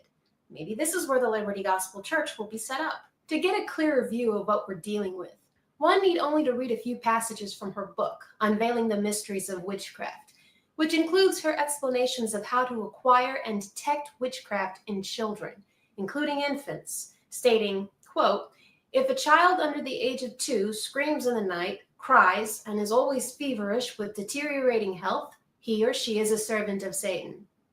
And according to her films of stellar production value, other telltale signs of witchcraft include having little interest in school, being temperamental, and talking back to one's parents. Yeah, that's an interesting story there. And it's out of Nigeria also, it seems. In the chat, TriggerHappy262 Plus says witchcraft is bad, but African spirituality is not witchcraft. Witchcraft is like Isfet, power with bad intention. But our culture is not a bad intention, which is a foreign characterization. You know, Trigger, that reminds me of something. One of the reasons why Obia gets a bad name is because, and I wish Zuli, who was in the chat earlier, was up here, because me and Zuli witnessed this ourselves one time. like obeah gets a bad rap because when you hear about it or when you see someone practicing it, it's for something that's bad intention. And I once heard, ironically, sadly, I heard a Haitian woman, it was a Zuli and I think, were there. And I heard a Haitian woman talk about, yeah, well, if you're poor, then you're going to have bad intentions. And I just think that's like a Europeanization of it. I don't think that we really had those kinds of bad intentions in our spirituality. I mean, for example, like Obali Campbell would tell you, we didn't have a concept of Satan and people being evil from birth and all this old shit. That's a European thing. And I think that's what's happening in this here. It's just a continuation of the European cancer that our people suffer from. Witchcraft is a European thing. That's not our shit. When I see black folks talking about the witches and all this and covens and all, I'm like, God damn. In 2024, y'all still talking this foolishness? But that's why we got to get back to being who we were. And that's why, again, repatriation is not a bad thing. But it needs to be an organized thing. Because imagine you bring some folks from out here going back to Africa, practicing spirituality with bad intentions. Like that's not our shit, and we need to keep that. We need to keep that from around us. Okay, so Anthony is back. Let me mix it up for this one. Let me start with Buana on this one. Buana, what's it? Koki, she's a devil. Make no mistake about it. She's a black devil, and she hides religion, and she uses religion to practice a devilishment. Make no mistake about that. But I want us to be careful sometimes, because when we tend to demonize all Africans don't behave in an above board way, and that's continental. That's in Africa or other parts of the world. They've been conditioned to do a lot of stupidities. Make no mistake about it. Make no mistake about it. But if you could castigate this black woman, I am reminded by Jim Jones. Jim Jones killed people he murdered when he take them down to Guyana. Many children, many kids, and innocent people. So this woman is bad. Make no mistake about it. But Jim Jones them do the same kind of things. The Catholic Church in America, how much cases, how much lawsuits they have for messing with little children. So I mean, I don't want to carry the argument. Like I say, make no mistakes. Think about it. Black people do need to sit down and reevaluate some of the religions that we have inherited from our former colonizers. We need to sit down and have a big meeting and get past the emotionalism and actively start thinking about what it is that we've been practicing. Because I feel like a lot of the times the religion that we've been practicing, almost like we've been practicing it as little children. We've been taught spirituality like children in the most base way possible. And I think that we need to get away from that. We need to have a big discussion and move the emotions out of it and find out what it is that we are actively practicing on an everyday. Now, you're going to always have ignorant people doing ignorant things. That's just a universal thing. But the religionists and the pragmatists and the people who ain't into religion and all need to sit at the table and have a reasonable, rational discussion in terms of spirituality and the religions that we are into.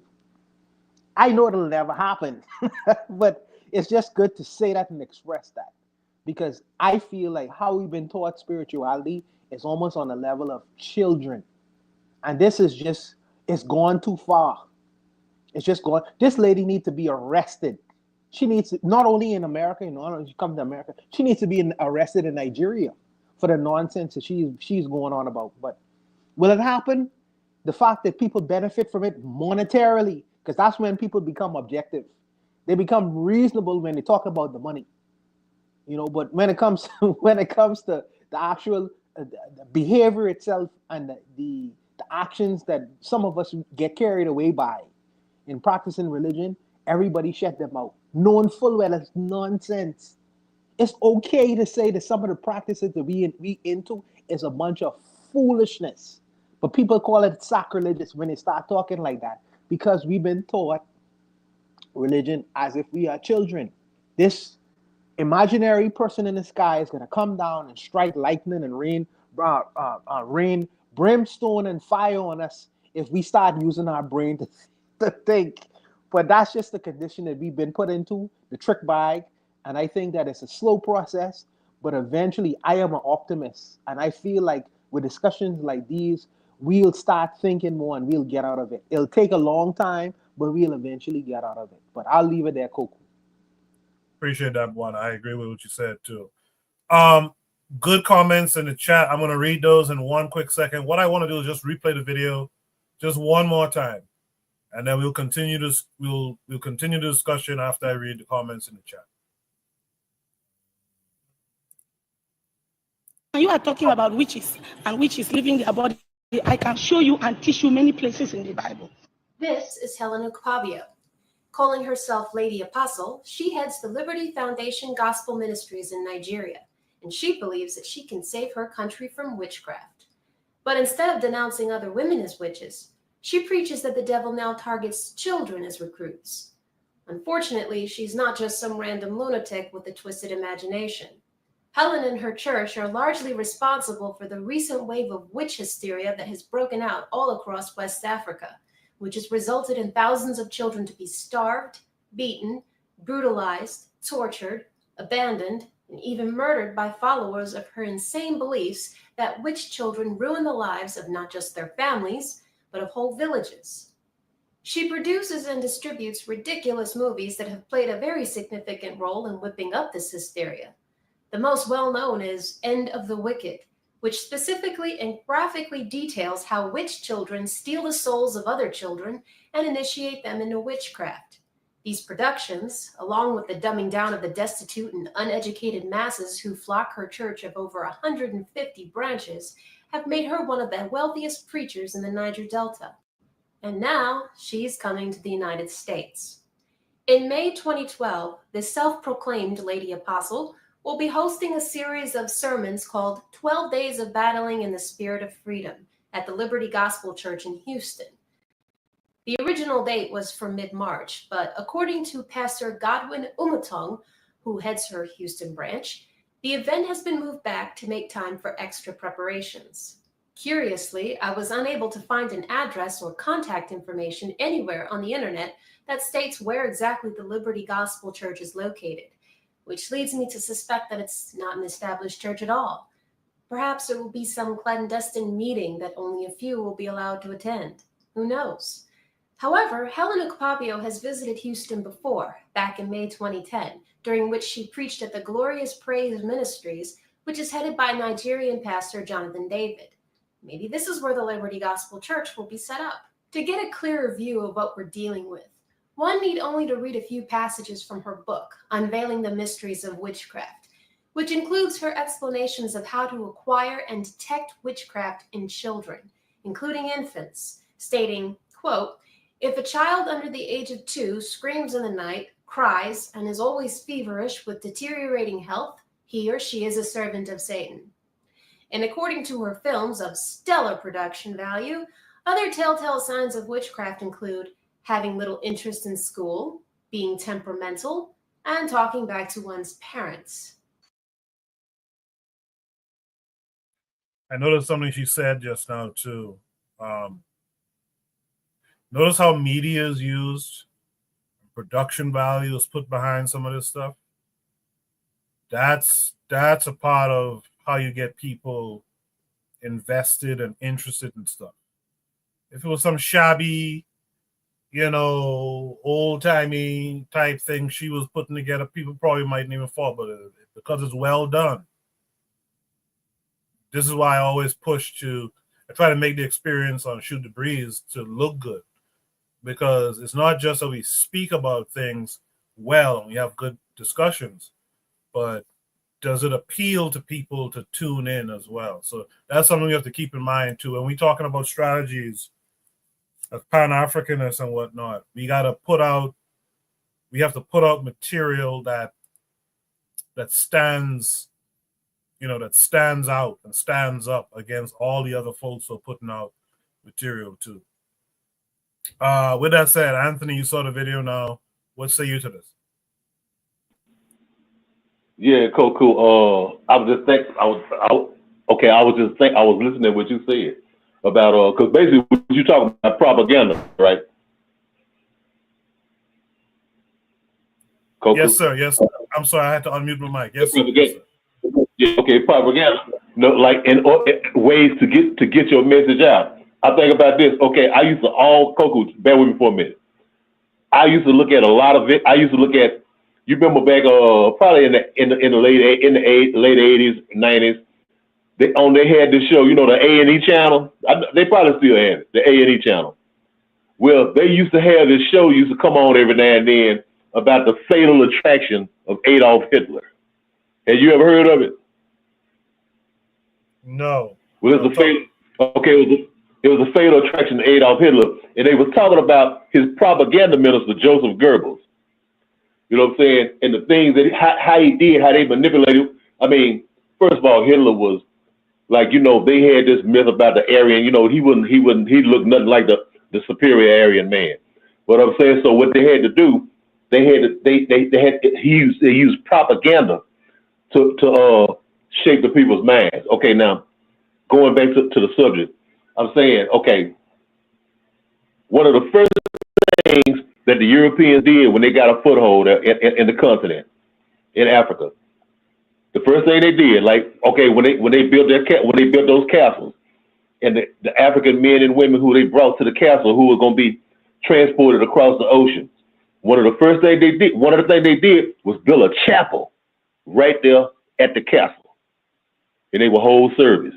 You know what I'm saying? And that's where the indoctrination into Christianity began. Into making the traditional belief systems, the systems of our people, they begin to demonize it. You know what I'm saying? And push the European white Christian philosophy, ideology. That's the first thing they did. Okay, this is why you're a slave, because you was with that other bullshit. You know what I'm saying? But we're gonna save your soul here, but you're gonna have to go through some shit. You gotta walk through the valley of the shadow of death. You know what I'm saying? So that's the first thing that they did. Now, if you fast forward to now, I mean, the white man's God still rule in our people's minds. And not only the white man's God, but the darker skinned white man's God, the Arab God, you know what I'm saying? The Islamic God still rules in our people's minds. Not only is our people in Africa and in other places, using Christianity to justify some bullshit that they do against our own people, but the Arabs do too. That's why the Muslims do too. Our people who embrace Islam do the same thing. That's why you see stuff like Boko Haram. You know what I'm saying? And what's the other one? The one in East Africa and associated with Al Qaeda. But all over. What I'm saying is these Abrahamic religions. You know what I'm saying? I mean, they built a stronghold in our minds. Malcolm X said, what's wrong? Said, you ask your when the man said, I ain't left nothing in Africa, you ask your African mind. And our African mind is what we started out with. Our traditions, our beliefs, our mores, everything that we started out with. That's why when people say, I remember we did a show and a brother was asking about what did spirituality do for you and what does spirituality do, and at that time, I didn't really say too much because, I'm not into the arguing and stuff. But I'm saying your spirituality is the basis of who you are. You know what I'm saying? All the important stuff, whether it's Islam or Christianity, and I hear, and I know I let somebody get mad at me, but I'm talking about the political ideologies too. That ain't ours. You know what I'm saying? We have our own political ideologies, our own social ideologies. But when we embrace all this other stuff, we become not ourselves. You ask your damn African mind.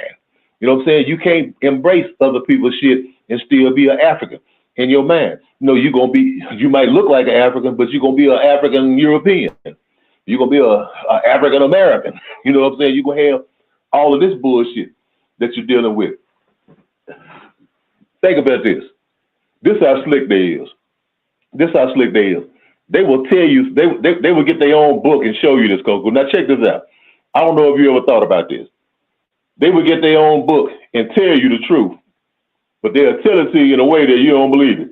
Now they told you that, now check it out. Now they told you about Adam and Eve in the Garden of Eden. They told you about God, and he told you all of this here, everything that God told you, but God told you not to go to a tree. You know what I'm saying? Don't go to that tree. Okay, so Eve went to the tree. It got the serpent in the tree. Now, if you think about what the serpent said, the serpent told her, if you bite off the tree, you're going to have all kind of knowledge. You know what I'm saying? You're going to have knowledge of this, of that. The serpent basically told you could be a god too. You know what I'm saying? You could be a god too. Okay. At the same time, in the ancient Greek mythology, in the religion of the ancient Greek people, they had a character like the serpent too. He was called Prometheus. Now, Prometheus got fire, and he went to the people, you know, and he explained to the people all of this stuff, say that you don't have to go through by letting the gods on Mount Olympus, you know, put you through all of this. He was basically telling them that the power is within you. You ain't got to go through these people for this bullshit. And what happened? They got Prometheus and put him on a mountain and let a vulture eat his heart out. You know what I'm saying?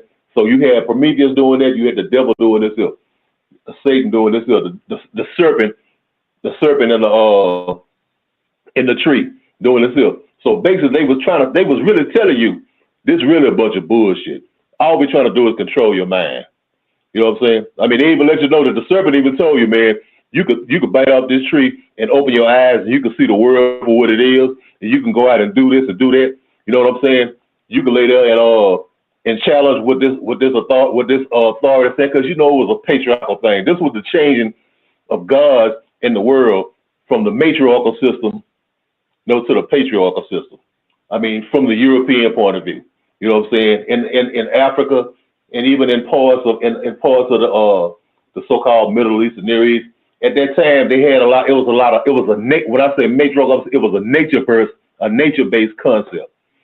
I mean, this don't mean that women was running shit, but it just means that we revered the mother goddess. You know what I'm saying? Because the mother goddess brought forth life.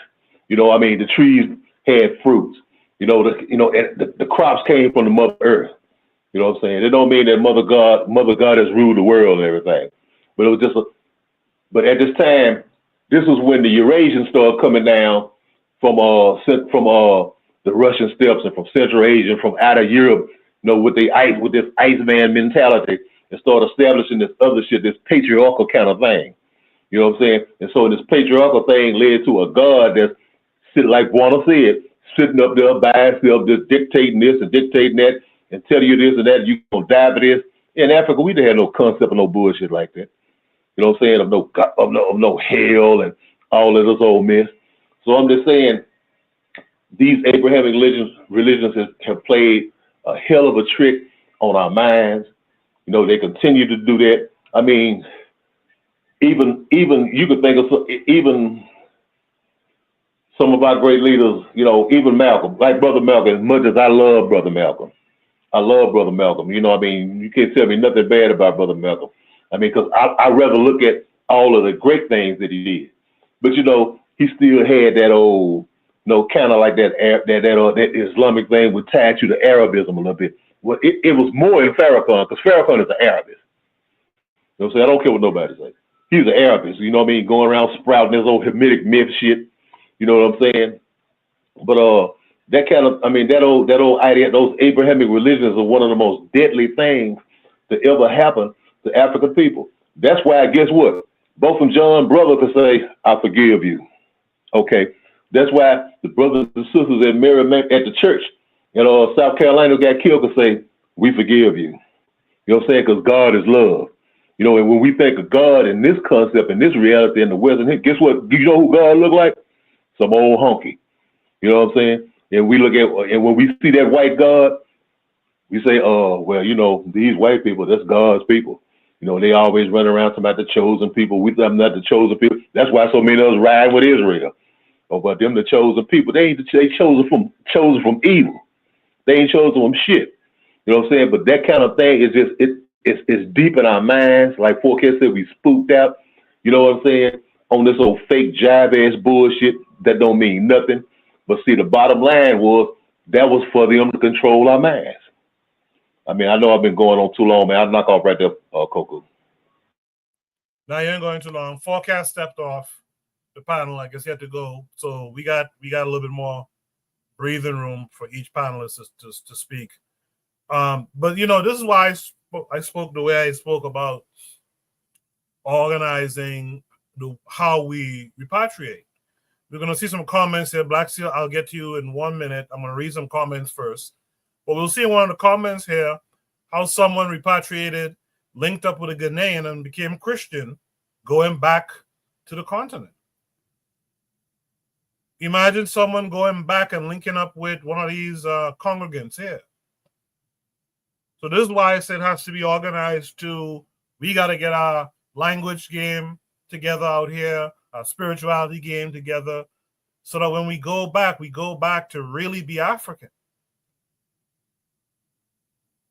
In the chat, Trigger Happy said, yeah, New Age spirituality is just individualism, honesty.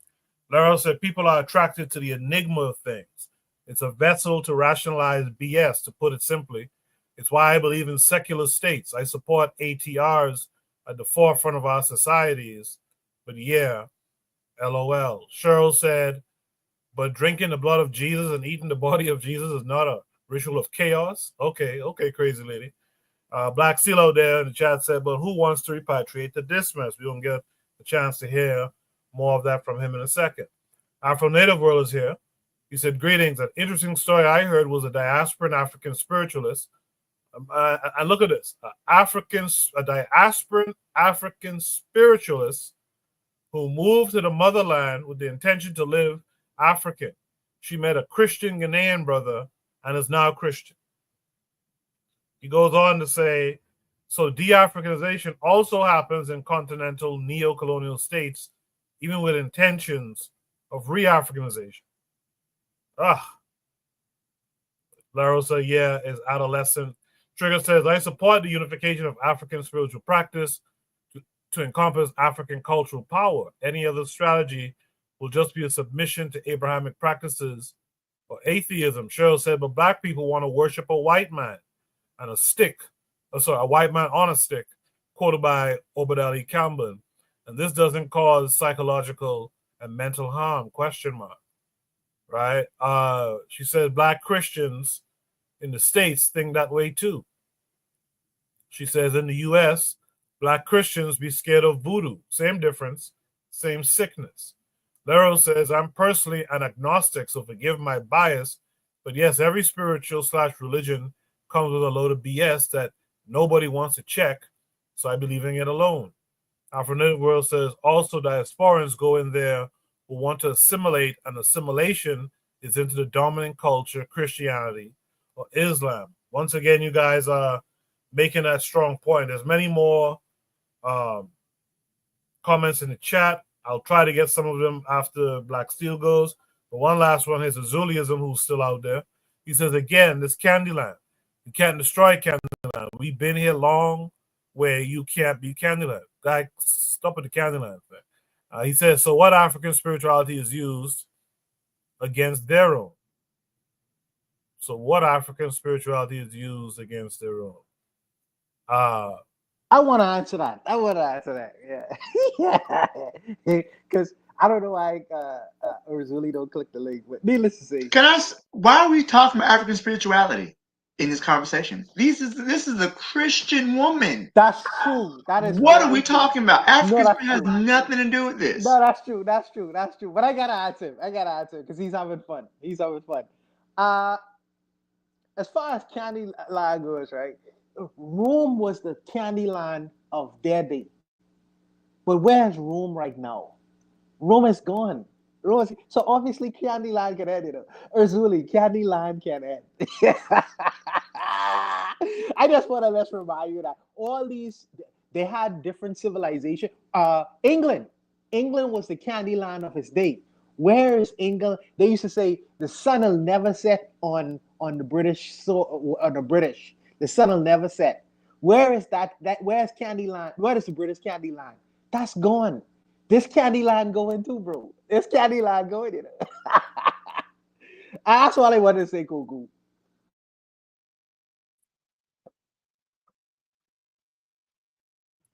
No problem, no problem. Yeah, Zuli, click the link and come up, man. This conversation you could add something too. Now, you've heard everything everyone else had to say. Black Steel, what are your thoughts on this problem? I'm confused as to why African spirituality is even brought up in the context of this conversation. This woman is a Bible thumper, Jesus, Mary, Paul, Joseph, the disciples believer. This has nothing to do with African spirituality. This woman is abusing children, okay? So let me give some historical parallels, because you know I'm big into history. And thank you, Anthony McPhail, for mentioning Prometheus. I never thought of Prometheus as an analog of Satan, but it's a good point you made about him bringing fire to mankind. Also, Prometheus was set free from the vultures by Hercules, so shout out to him. But but anyways, when people are faced with tough economic times, they're uncertain about their future, they turn to spirituality, right? And there's a lot of parallels I see with this with the Salem witch trials. Now, me being a product of the American state of Florida public school system, in 11th grade, we had to read The Crucible, which talks about, these people who were being accused of being witches by these white girls in Salem, Massachusetts.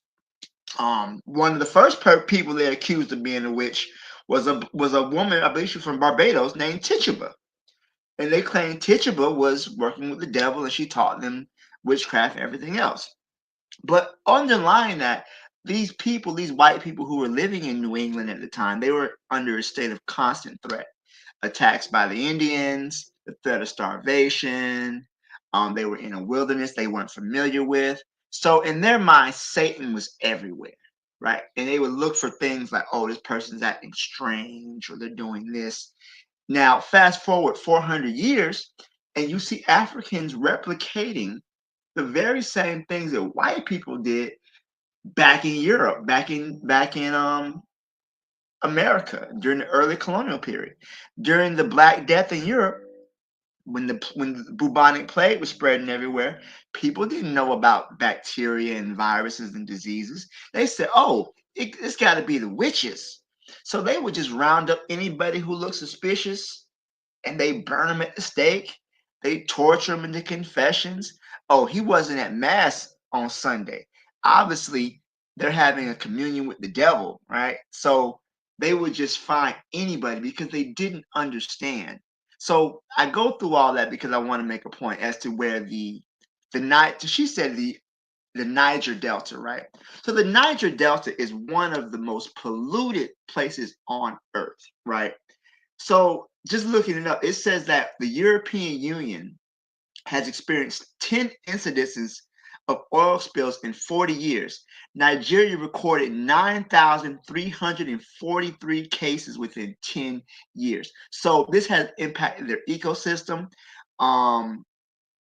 It has the forests, the wetlands, the mangrove forests have been destroyed. So these people are suffering due to the environment degradation and runaway crony capitalism because they can extract Nigeria's oil without any concern of any type of regulations, no type of environmental safety. Fuck them niggas. Let's get this money. And that's how Shell and BP and all these other oil corporations are treating this. And these people, many of these African people, are powerless to stop the true source of their suffering. So what do they? They attack the most vulnerable members of their society, which is the children. And these Abrahamic religions, this disease of our mind, has us cannibalizing our young people, our future. We have no future without the children. There's a video, I don't know if it's a video, it's a picture of a white woman. She's giving this child, this black child who was starving. He had been abandoned by his mother because he was conceived to be a witch. And the whole society ostracized this little child. And it was a white one, I think she might have been Dutch, feeding this black child some water that's literally dying. And these people we've taken the white man's religion to an extent that they don't even take it to anymore.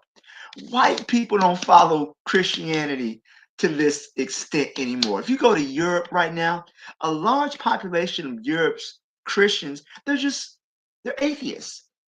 You have a lot of Europeans who have turned their churches into libraries and schools because nobody's going there. Now you still have a really strong religious movement in America, but even that atheism is really growing. It's the fastest growing belief in the United States. I'm not saying it's going to take over anytime soon, but it's a growing movement. But African people are the most religious people on earth. 95% of them belong to Abrahamic religions, meaning Judaism and Christianity. So it's very frustrating. To me, especially we were talking about African spirituality, because there's nothing about African spirituality in this context. This is the harm and the cause that have been done to us by these Abrahamic religious faiths. Like you have black people supporting Israel because they believe they're God's chosen people. Meanwhile, Israel has one of the largest atheist populations in the world. The founder of Zionism, Theodore Herzl, wasn't atheist. He didn't believe in God. We believe in their gods more than they believe in them. And what gets me angry, and to be honest, I don't know what to do because I'm frustrated. Maybe y'all can hear it in my voice. I don't know what to do. If you point this out to a black person who is a strong Christian believer, they will turn on you. Okay, I got people who I can't even go to their house anymore because I've expressed my disdain for their religious beliefs. And I've been in relationships where women have broken up with me because I didn't want to go to church with her because I don't want to be. This is a sore point of contention within our community because we're so religious. And I understand the reason for our religion is because we are people who are suffering. And when people suffer, they want something to make them feel better. Opiate of the masses, as Marx described it. People want to find some meaning in their suffering. And that's why I think that these Abrahamic religions are so prominent. One, we've already demonized our own religion. African religions are already seen as witchcraft, is evil, is this, is that, it's whatever the fuck they say. So now they want to cling to, and they say, oh, now we're Christian, and but this woman is abusing, out of all the bullshit, this woman is abusing children. Children have died from this. Broken bones, lacerated cuts, abuse. For what? Because they don't want to go to school? They don't listen. I got a class full of tip to the 16-year-old kids who don't want to be there. If by her knowledge, I got a class full of witches. Somebody give me a super soaker, fill it with holy water. I got a room full of witches. Because they're kids. That's what their kids do. But she's taking normal child behavior and trying to put something demonic and evil on it. It's ridiculous. It's ridiculous. If we need African spirituality because this is what the end result of Christianity, of these Abrahamic faiths, is that you hate your own. You end up hating your own, hating yourself because they have demonized everything that's connected us to Africa. And the end result is that you end up hating yourself and you cannibalize your own children. And that's exactly what she's doing. I'll leave it there. I think I said enough. Thanks. Yeah, why are you bringing up African spirituality, Black Steel? Again, why we keep talking about African spirituality? I'm just simply saying that African spirituality is not the demon in this situation. To me, I feel like that this woman, she herself has demonized African spirituality, and she's making African spirituality to be witchcraft and evil, and she's putting a child who's feverish, who can't sleep at night is witch? Do you know how many children they're gonna abuse and kill and brutalize? What?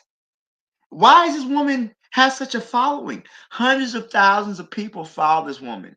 She's clearly in it for the money. Why does she have so many people kissing her? She came to the U.S. to preach at a church. Like, what is happening right now? I don't know if Anthony wanted to add something. Yeah, cool. Just for a minute, I was kind of clear. I was trying to get a clear understanding of what Carl was saying when you said about bringing up African spirituality. Who were you talking to, and what you were saying? Oh, I'm talking about one in the chat. You know, Oh, okay. Because I mean, I was just wondering what you said about something I said. Because I mean, that's not what I said. No. I'm just in the chat. They mentioned African spirituality, Oh, and I'm like, I know. I just want to be clear. Yeah, this is Yeah, nothing. I just want to be clear. Yeah, spirituality. This happens to the point in that Africans have embraced Christianity, Islam, to the point where they hate themselves. That's really my goal, is that the African self-image, the racial esteem that we have is very low, and I believe that's a direct result of our adherence to these colonizer religions. Hey, Koku, can I say something real quick, or I can wait? I can wait. Go ahead. Okay. This is what I wanted to say. Okay. Even like I go back, I grew up as a church boy. I grew up a church boy, so I make references to the church. Because I grew up there, but I use a lot of what they say, to illustrate a point. Okay. Check this out real quick, Koku. Now, in the book, in the Bible, in the Bible, it's a scripture. I can't remember where it's at, but it said how the people suffer for a lack of knowledge. Okay. Now, just think about the effects that Christianity, especially European brand Christianity, has had on the mind of African people. Okay, and to the point of, it is as far as like demonizing our own traditional beliefs, our belief systems, our own spirituality. I want to show you something real quick. Just bear with me just for a minute. Okay, in the 5th century, around the 5th century CE, I'm going to Europe. Now there were groups of people migrating all over Europe. Now this was the time of the Roman Empire. Around the 5th century, the 4th century, the 5th century, the 400s. The 400 CE. Okay, now you had different groups of Germanic people and different people roaming across Europe, across Eurasia. You had one group of people who were known as Goths. I know we've heard, the Goths, like as in the Visigoths. These Germanic tribes who had a long conflict with the Roman Empire. Okay, in the middle of the 5th century, one particular Gothic leader of one of these Gothic tribes, his name was Gaut, G-A-U-T, G-A-W-T, Gaut. Okay, Gaut, obviously he was a man he was an impressive figure, you know what I'm saying, that the people, his people loved him, he had a lot of influence. Well, he led his group of Germanic people to Scandinavia, to the Scandinavia region in northern Europe. The land that they ended up in was in what is now modern day Sweden. Okay, so in southern Sweden, well, in the part of Sweden where he lived at, that name, he was such an impressive figure, a great warrior or whatever. Okay, they called that land, and it's still called today. It's called Gotland. It's Gotland, Gotland. Okay, well, about this character Gaut, he was such an impressive figure that his people deified him. When he died, they made him into like a demigod or a god. No, he was a deity. Now, over time, in the same period, around the 5th century, you had Germanic invasions to the British Islands of these people from northern Germany, these Germanic people, known to us today as the Saxons and the Angles. where you get the word Anglo-Saxon. You had a group that was called the Angles. You had a group that was called the Saxons.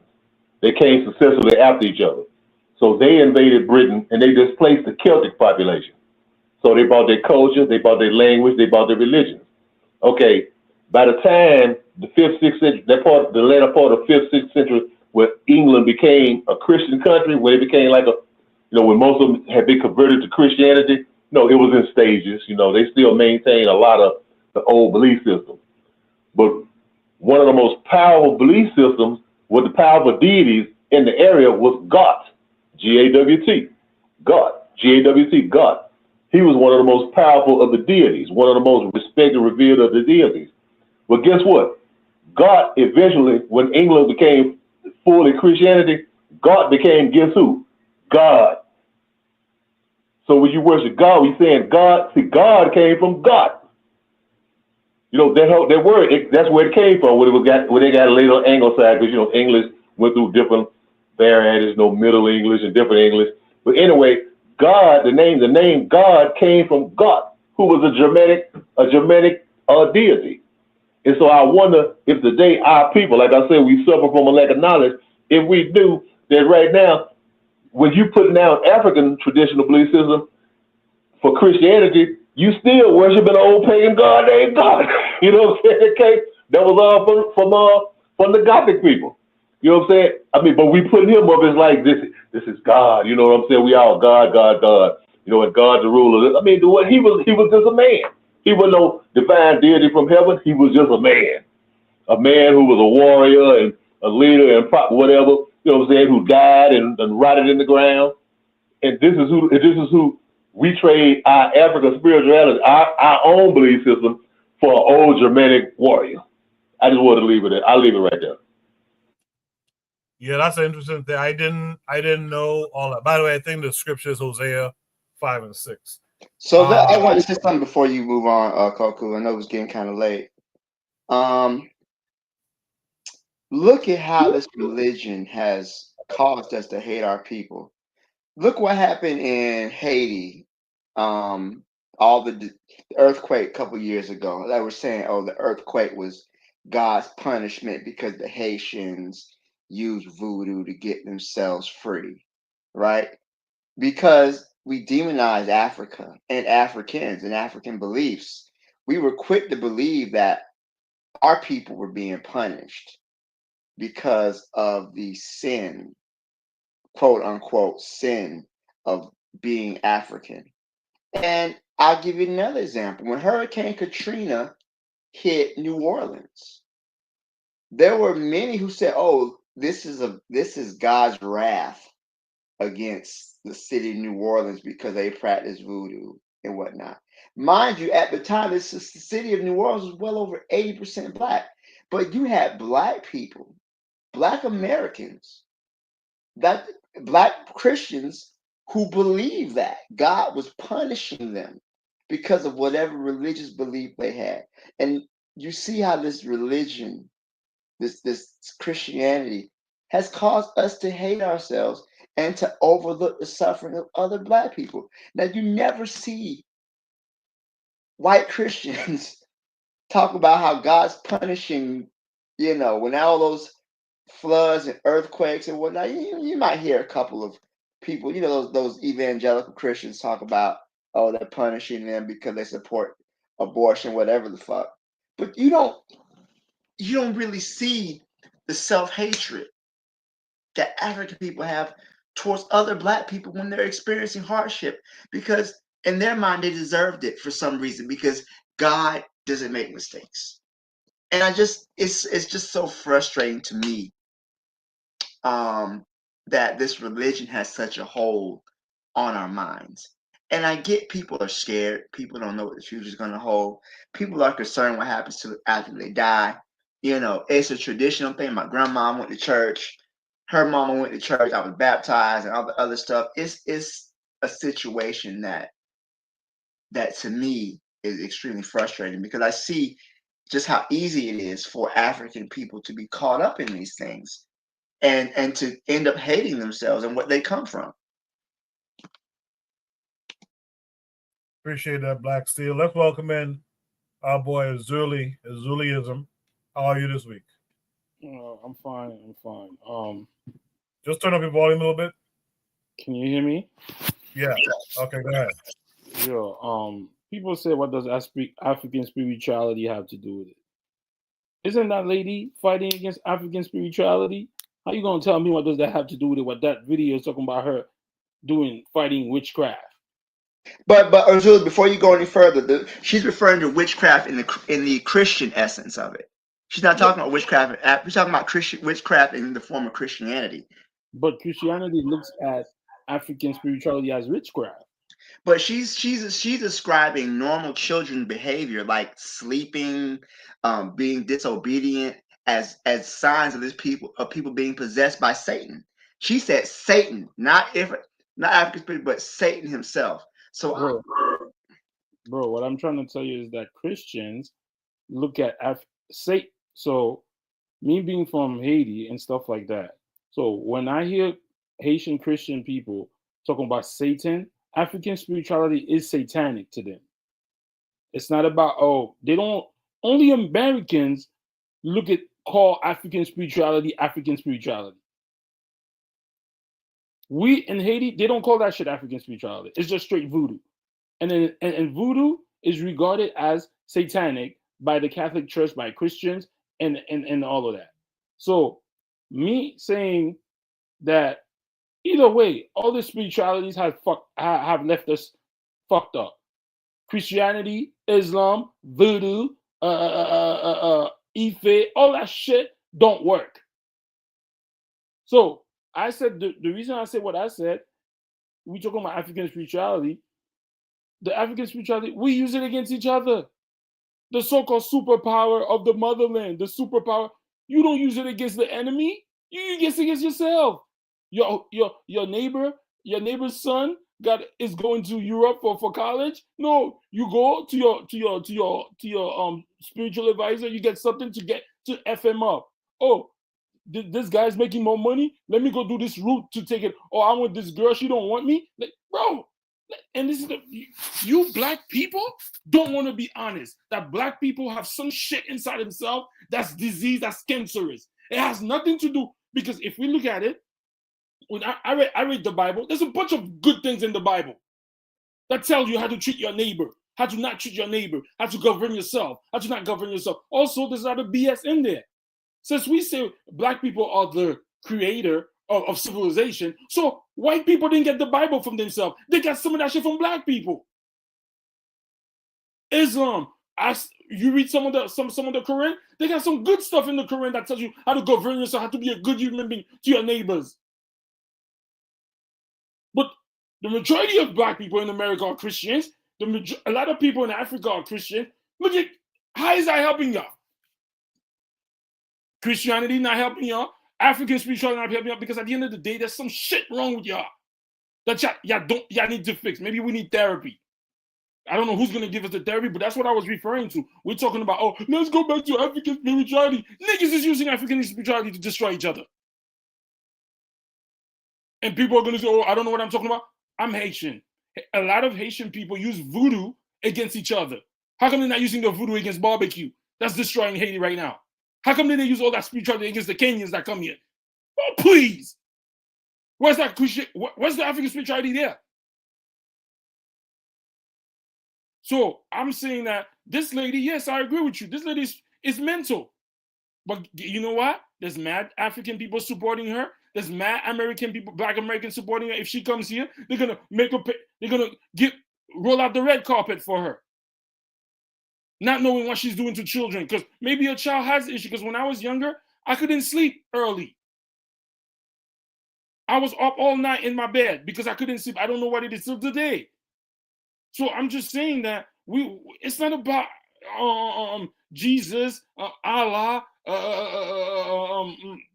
Anansi, Ogu. Yo, there's something wrong with black people. Because none of those things we're talking about, Jesus Christ, Allah, Ezeli, Ogu, where they at? I could use Haiti personally. Look at Haiti.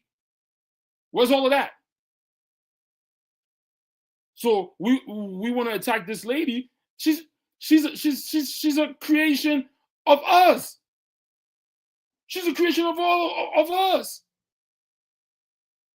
She's not popular by herself. They got a lot of black people. It's not even her. Even if you look at the freaking Christian church today, the Christian church today is telling black people, and I'm gonna bring this something closer to, oh, it's okay to go abortion, to kill your kids. Meanwhile, the book that they're talking about said abortion is bad. What's the difference between her and those big mega black church here today? So first of all, I don't know of any Christian church that approves abortion, but I don't think that's really what we're talking about here. We're not talking about fetus. We're talking about children who are actually living and breathing. And you said something is wrong with black people. And I agree. Something is wrong with black people. What's wrong with black people is white people. Okay? Because we live in a racist, anti-black world that has done everything possible to subjugate us. That's what's wrong with black people. See, my argument is that something is, when you say something is wrong with black people, yeah, we agree on that. It's these guys, but see, my thing is, I'm not going to say something is wrong with it internally. The fact is, we are under control by our enemy, is what the problem is. I'm going to always point the finger at these crackers before I point the finger at another black person. Always, every time. 7 days a week. But again, my issue. I don't know what church y'all go to.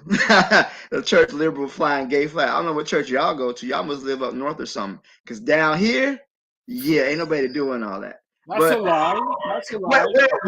Where I'm telling you, I live in the South, Zuli. I live in the Bible Belt. What is that? There's a guy that invited Kamala Harris to come to his church. That's down south. Where at? So what do you mean that it's not happening down south, bro? Okay, but that baby, okay, he invited Kamala Harris to come to his church. So what? A lot of politicians. So because he invited Kamala Harris, he's too liberal, or is that what you're saying? My brother, he said abortion. Do you know what Kamala Harris stands for? Listen, Kamala Harris herself, and I'm not a Kamala Harris fan, right? But the Republican, but I'm gonna say this: when the Democrats could have codified the decision by the Supreme Court into law, they didn't. They could have made it a law, and they didn't. And I'm speaking to somebody who does, usually support abortion. I'm not against it. I'm gonna be honest with y'all. Go ahead and burn me at the stake. You want to fight? Let's do it. But I'm not against abortion, honestly. But again, I don't even see. We're talking about abortion, and we're talking about a woman. I'm talking about the fact that the church is corrupt. The church in Africa is corrupt. The church in America is corrupt. The African spirituality is fucking corrupt. The voodoo is corrupt. Everything's fucking corrupt. There's something wrong with black people. Yes, white supremacy was wrong with us. White domination is our problem. No. White supremacy. Oh, so what you gonna do? So you're gonna wait another 1,000 years and blame white people? No, Julie. We're not. Listen, we're just talking about right now. We're not talking about it. So we're talking about the problem. We both agree. We can't blame them. Why not? Why? Why not? Why can't we? When you hold on, wait. See, this is my problem with you, Razuli. You let these white people off the hook, and they shouldn't let it off the hook. I'm not letting nobody off the hook. But here's the thing. You can't look at black people's condition and look at it from a holistic view. You sit back and step back and say, why are black people the way they are? And when you look at black people and look at the way we are, you can't leave out the fact that we've been under almost half a millennium of consistent attack. We are a people under siege relentlessly. It's like when, I give you an example. It's like when, and not talking about yourself, but you have some black people who come from other countries, right? And they talk about, well, why is it that black Americans haven't done this and they haven't done that? And, but then you forget the fact that, hey, from the time black people were in this country, enslavement for 250 years. Then after that, they had to deal with Jim Crow, lynchings, race riots. They had to deal with redlining and the theft of resources and all that other stuff. So you can't look at black people's condition, right, but then ignore what has been done to us consistently to this day. We just talked about a black man who was murdered in his home by the police just a few minutes ago.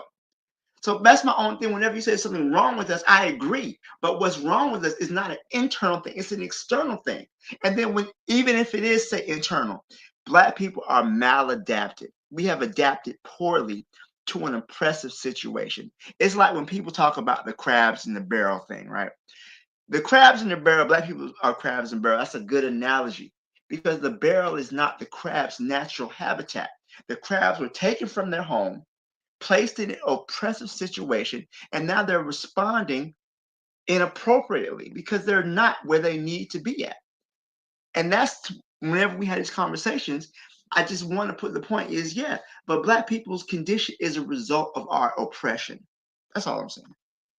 Do you know that before the civil rights movement, that black people, a lot of black people were getting married at like 90% of the 90% percentage?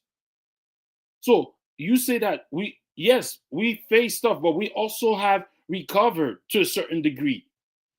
When black people were not allowed to go to the white man's store, they built their own. They did their own. So why would, as soon as they enter, why would black people champion integration? So for us to say that black people didn't recover after, because we've been oppressed. Look at all the town they built. You know who destroyed that? Which is what you're gonna say. What you're gonna say. But you cannot in movies. Dracula can't come into your house unless you invite them. I'm talking about what's that invitation that why do we always want to invite that in? We can't keep blaming that. This church lady, what I'm saying, this church lady, yes, she's not a good person. Yes, is that, but it seems to be like everybody will, African spirituality is trash now. These people, most of the people in there are about money. Oh, I'm gonna contact your ancestor, but you gotta give me $500. So what I'm saying when I said the African spirituality is that, yo, in all level, it's corrupt. The way that African spirituality, or whatever we want to call it, native spirituality was before, it's not like that anymore. So if I understand what you're saying, that we've been oppressed, all of that, but when are we gonna say, okay? So we're never gonna say that? We're gonna keep blaming that? So it's gonna go another 500 years, another 200. We're gonna keep, when are we gonna take our, self-determination to say, you know what? We're not gonna be corrupt anymore. We're not gonna betray. We're not gonna be immoral anymore. Because everything starts with being immoral and being unrighteous. Because if you're somebody that loves your brother, you're not gonna let somebody come in and give you $500 just to sell out your brother. That's what I'm saying. And we will. All these things are under attack because at the core, I don't know what it is, but our people have an issue. That's what I'm saying. Just quickly, I want to read a couple of things I see in the chat that I think is actually pretty good. Lero says, our inaction is playing in our oppression too, though. I'll never let the enemy off the hook, but the enemy ain't going to solve our problems. It's your enemy. Our situation is on us. So she's speaking kind of in defense of Razuli, and I kind of understand where Razuli's coming from. But definitely is what Black Steel is talking about. I'm not taking this white boy off the hook, but there's stuff that we allow ourselves to perpetrate in and amongst our own people, man. Shout out to Jose, who's out there. I guess he just woke up from a 7-hour sleep. Afro Native World says, per Zuli point, capitalism and Western corrupted so much. Trigger Happy 262 Plus says, now listening to Zuli, he seems to forget, I said earlier, African spirituality exists in the condition of capitalism. It should be paired with its economic counterpart and political counterpart. Now, that's an excellent little point that I like that Trigger Happy keeps on this line of thinking. But if you unpair your spirituality, from your politics, and your economics, yes, it's not gonna be useful to you. It's not gonna look good either. Not gonna be useful to you. Not gonna look good because it's not operating within its operating system. Explain. I don't understand. Are you? I don't understand what he's saying. Is he saying like the separation of state and church? What he's saying is everything is paired. It's like the analogy I just used with the operating system. You can't use Mac software with Windows, right? It has to be compatible. And so your way of life, the culture, the politics, the education, the spirituality, all that will work together.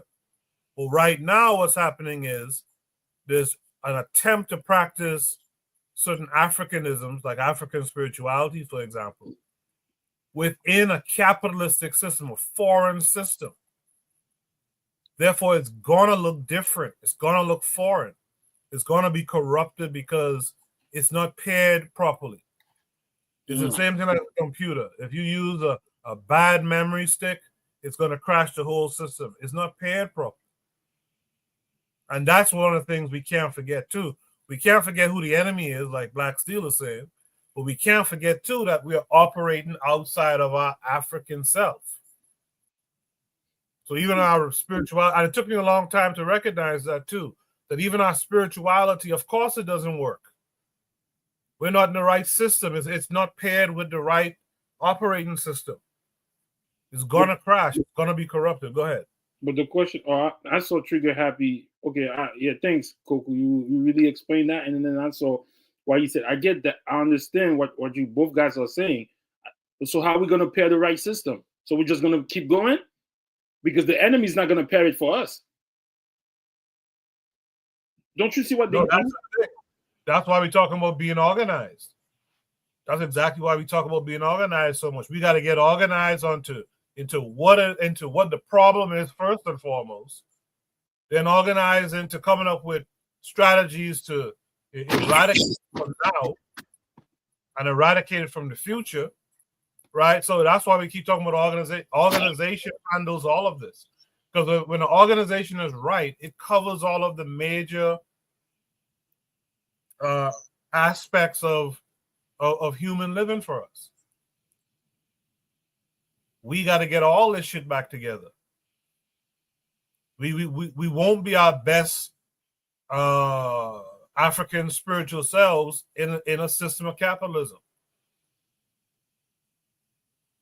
And in a Western culture, it just won't happen. Go ahead, Warner. No, for me, and listening to Erzuli is a conservative, and I go halfway with my conservative brothers when I hear them speak. I go halfway because I believe in personal responsibility. I'm not a big believer in abortion and certain things in which some of the conservative brothers say. But where I get off of that train is, it seems when I hear the arguments, is they completely absolve the system itself, which means that it's almost as if the system is fair, and but for Black people acting in a certain way or behaving in a certain way, they'll be able to benefit and win. And I think that in doing that, they absolve the system itself from the unjustness of the system and the creators of that system. That's where I kind of get off that train and line of thinking. Because when you hear them be critical, they're only critical of Black people's behavior and not necessarily critical of the designers of the system itself. And we all know who that is. And I'm not saying you shouldn't completely blame the white man or the white system for your problems. I'm not saying that. I'm saying that, but to completely absolve them from the system that they set up, the unjust system that they set up, that's where we part company, me and my conservative brethren. You know what I mean? But I just wanted to put that out there. But I'll leave it there. I'll leave it. All right. It seems like that's all. Oh, I'm sorry. Well, Bawana, one of your people you look up to, what's his name? Marcus Garvey. You know what he said about enemies? That there would be no enemy without an enemy within. That was Marcus Garvey's quote. I agree with that. I agree. No, you don't. Really. No. You don't agree with that. You don't agree with that, because if you did, you would have never said what you just said. But usually, if I say I believe in personal responsibility, that's dealing with the enemy within as well. If I You say don't really know. You don't really know personal. Shut up. You don't no, believe in nothing. You just no, believe in blaming. Oh, let's blame. Oh, Massa. Let's blame. Oh, Massa. Stop. You see, so that's why I have to say, who's that nigga on that nag when I talk to you? Because y'all conservative brothers only hear one thing. Y'all only hear one thing. But I like I say, I agree with you. I agree with my conservative brothers up to a point. But to the next point where they want to completely forgive, I don't agree with them. I don't go that far. I just don't go that far. Let me ask you a question, Boana. Yes, sir. If I tell you don't go down that alley, yes, they got 50 hungry pit bulls, yes. right? Yes. If I tell you there's 10 people that went there, they all got mauled, right? Yes, sir. So now, am I taking away? If me, you say Gunner, you say Ezra, go get me some stuff in that aisle, and I said no, I'm not going there. Am I taking guilt away from those dogs? Am I telling you? I'm telling you, do not. You yourself, those dogs are hungry. They will kill you. So you yourself, go over there. Am I telling you? Oh, those dogs are not evil or are not mean? No. But what you are doing? Here's what you're doing. You saying that don't go down there because them dogs are mean. But what you ain't saying, and what my conservative brothers don't never discuss is, first of all, why are the dogs down there? First of all, who put the dogs down there, and why are they hungry and so mean that they willing to eat me? Because they ain't getting sufficient food. Nobody is caring for them. Nobody is making sure that they eat every day. So I'm saying that y'all don't point to the creator of the dogs who put them down there. Okay. That's my problem. That's my problem with the brothers. Okay, I didn't. So you didn't understand my point. You didn't get my point because I did. No, you didn't. You didn't because I probably made a bad analogy. So you know how what you just said and what the Black Steel just said about we want to attack the crabs, but we're not attacking the barrel maker, right? Yes, sir. Yes, sir. If the barrel maker has been making barrels for 3,000 years, why should I go? Please, you don't think I already know the barrel maker cannot be changed? Not everybody know that there's a barrel maker, Urzuli. Not everybody know that barrel maker exists. So let me give you a good. So you think I'm mad at the dogs? No, you mad at me for walking down there. You mad at my ignorance for walking down there. See, the dog is part of the dog, the hungry dog, and the people walking down there are the result of the person who created that. What I'm saying is, we are the dogs, we are the people walking down the corridor. None of us realize that the person who created the corridor is not going to change.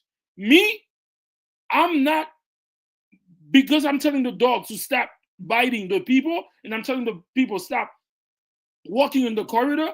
That's not me absolving the man, whoever created it. I already know who they are. They've been doing it for 10,000 of years. To me, they're never gonna change. I gotta change. I gotta change. I agree with you. No, you but don't. I'm saying no, hold on. Hear me out. I agree with you, but what I am telling you, Urzuli, is you come to that realization. But there are hundreds of thousands of Black people they have never even considered that there's a barrel maker. They think that the way things are is just how they are. They never even thought about to the level of where you thinking that there's a barrel maker. Just as we saw the lady in Africa doing her devilishment, she don't understand the creators of these doctrines or a bunch of women hating homosexuals from out of Greece who create these kinds of ideas and put it in African minds. They never even get that far in their reasoning and thinking. They just think that this is the proper way to operate because they've been conditioned that way. And I'm saying that you can't ignore the barrel maker. Most of Black people have not gotten to that level as yet of thinking, but you have. So that's why you ignore them completely. But I'm saying that there are many others just like me and you who even consider these the barrel maker yet. That's what I'm telling you. But Boana, that lady, you are that lady knows the barrel maker. You know what she's just saying? If you can't beat them, join them. I don't let these people up. That lady is not off the hook. She's looking at it. Oh, I know the barrel maker, but I'm making money. So you think these people, that lady don't know? No, but no, Brothers Willie, she knows, but most of the people who come to her church don't. You know what I mean? They have not considered that yet. She's being manipulative in what she do. She know what you know, but she using it to her advantage to make money, as you say.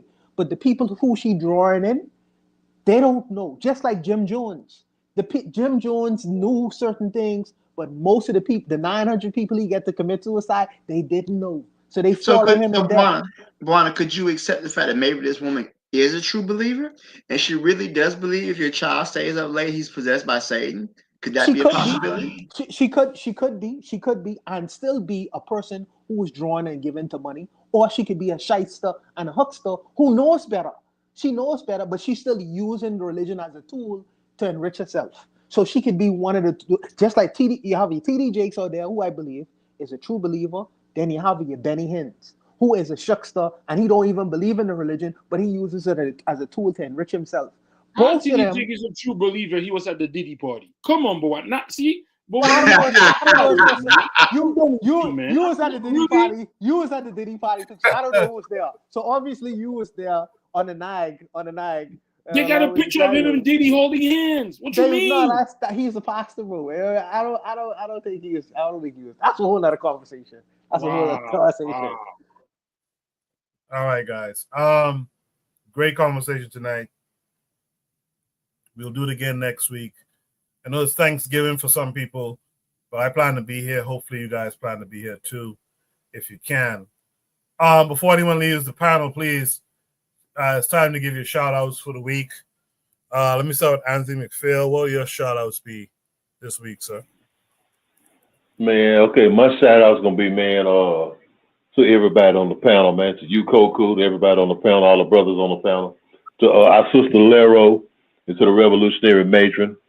I want to give a shout out to the brothers in Niger, man. You know, the government there, they was doing something. Yeah, it's a small thing, and you know, it may be symbolic, but it was important to them. You know, where they was this week, they was like all of those names, place names. You know, like in Africa, all these places where the Europeans went and colonized and put their names on shit. Well, you know, in Niger, they started to take all that shit down, man. You know what I'm saying? All of the monuments all over the country and places like that. They taking all those French names down, those French heroes and all that shit, the streets, the boulevards, avenues, and all that down, and replacing them with the names of African heroes and African freedom fighters and people from Niger and Niger's history and everything. So I want to give a shout out to them for that. And like Coco, I was just thinking you said about the Thanksgiving thing coming up. You know, we celebrate the alternative thing, man, the Umoja Karamo, you know, which is the alternative, you know, the Africa-centered alternative to that Thanksgiving bullshit. And so I'll leave it at right there, man. But peace to all the brothers, man. Appreciate that. Yeah, we'll be here next Saturday. Please join us if you can. With that said, let me hear from Black Steel. Black Steel, what would you like to shout out this week? Well, shout out to that clown John Jones at the UFC fight. He won the fight last weekend. And this fool got up here and started dancing and said he was a proud Christian American and he was happy to see President Trump in attendance. And he even danced. He's a dancing, I don't want to say a monkey because that has racist connotations. He's a dancing monkey. Got up here and danced for Donald Trump, man. Oh my God. All those UFC fighters, man, they all end up to be the most self-hating coons, from Kamaru Usman and Israel Adesanya, now John Jones. It's like, where do you find these Negroes? He called a racist like Dana White to call him his uncle. I saw the fight, but I always get it for free. I'm not giving him my money. You know, I'll stream it. Thank God for the internet. But yeah, it was just an embarrassment. Like, oh. Every time we take a step forward, we take 3 steps back with clowns like this. Good show tonight.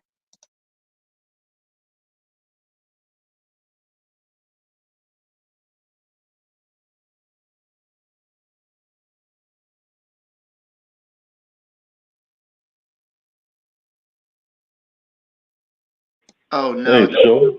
Don't do it! Don't do it!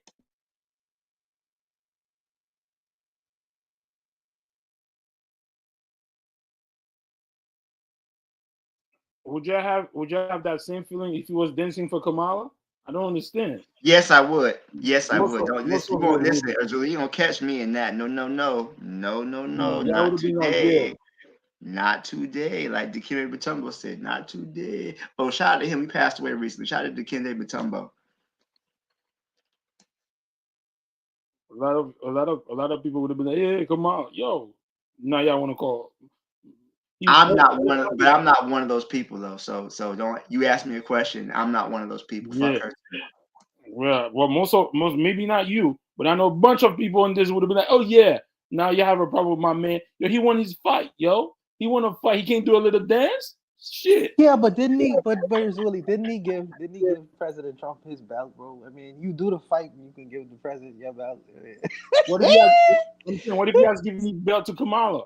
Yo, No, you would have never said Can that. we not mention? Can we mention Trump without mentioning Kamala? I ain't even going into the politics. Jeez, I'm not even going to the politics. Let me just Yeah, give ain't you in the myself- Bahamas? Mind your business. Hey, the last Haitian guy who was in the fight, he got knocked out by what's the name?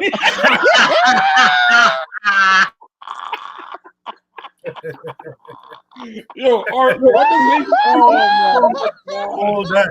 Hold that. Yeah, he got knocked out by Dante Wilder. So you ain't even in this conversation. You ain't even in this conversation. He comes to the ring with his Haitian flag. Wow, you see? Anyways, yo, shout out to the 524 diasporans who got their citizenship. Respect to them. I think it's a good thing. I think it's a good step. Shout out to Burkina Faso as always, and shout out. Erzuli might be offended by this, and I ain't trying to offend him, right? But shout out to the brothers in Haiti who are shooting at planes to making sure they're alive because we don't miss this. We don't miss this. So shout out to them as well. I'll leave it at that. Oh So it was a shout out while you're here. Yo, shout out to the Haitian team for beating Puerto Rico 3-0. Yeah, hold that. Soccer, baby. We back. That's what I'm saying. I'm out. Shout out to the panel. Yes, sir. Thanks for coming through. I guess Black still give a shout out. I think everyone did. Yeah, right? I'm done. All right. So Trigger Happy says, yeah, shout out to repatriation. Yeah, my shout out is to Cheryl. My shout out is to Cheryl and all the ladies who was here tonight, but Cheryl's husband was one of the crew who got citizenship to Ghana. I appreciate that. So I look forward to hearing her stories in the near future of gaining hers and repatriation, etc. Shout out to Jose and Marcus McGee and everyone else who joined late. But we'll be here next week. Yeah. Yo, stop repatriating. This side is ours too. Yo, stop it. Why we repatriate? Hey, Koku. You repatriate me because we got white supremacist vibe. These crackers is crazy. Hey, Koku. Yeah. And shout out to our brother, man, Tamir Rice, man. Oh yes, today is the anniversary of his death at 12 years old. It was I want to say it was like 10 years ago now, right? It's time flies. So shout out to Tamir Rice as well. All right. Hold up. Did the police get convicted or they didn't? I think he lost his job. Oh, but I don't think he got convicted. Oh, all right. Yeah. Cool. All right. I'll see you guys next week, same time, same place, 8 to 11 p.m. or so. You guys be good during the week. Check out all the shows on KWAZ Radio. And see y'all later. Peace.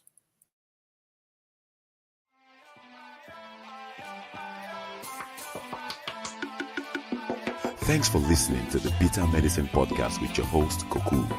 If you like what you just heard, we hope you pass along our web address, bittermedicineblogs.com, to your friends and colleagues, and share our show to all your social media. Be sure to check out our archive section on our website for previous podcasts. This has been a KWAZ radio production. Join us next time for another session of the Bitter Medicine Podcast.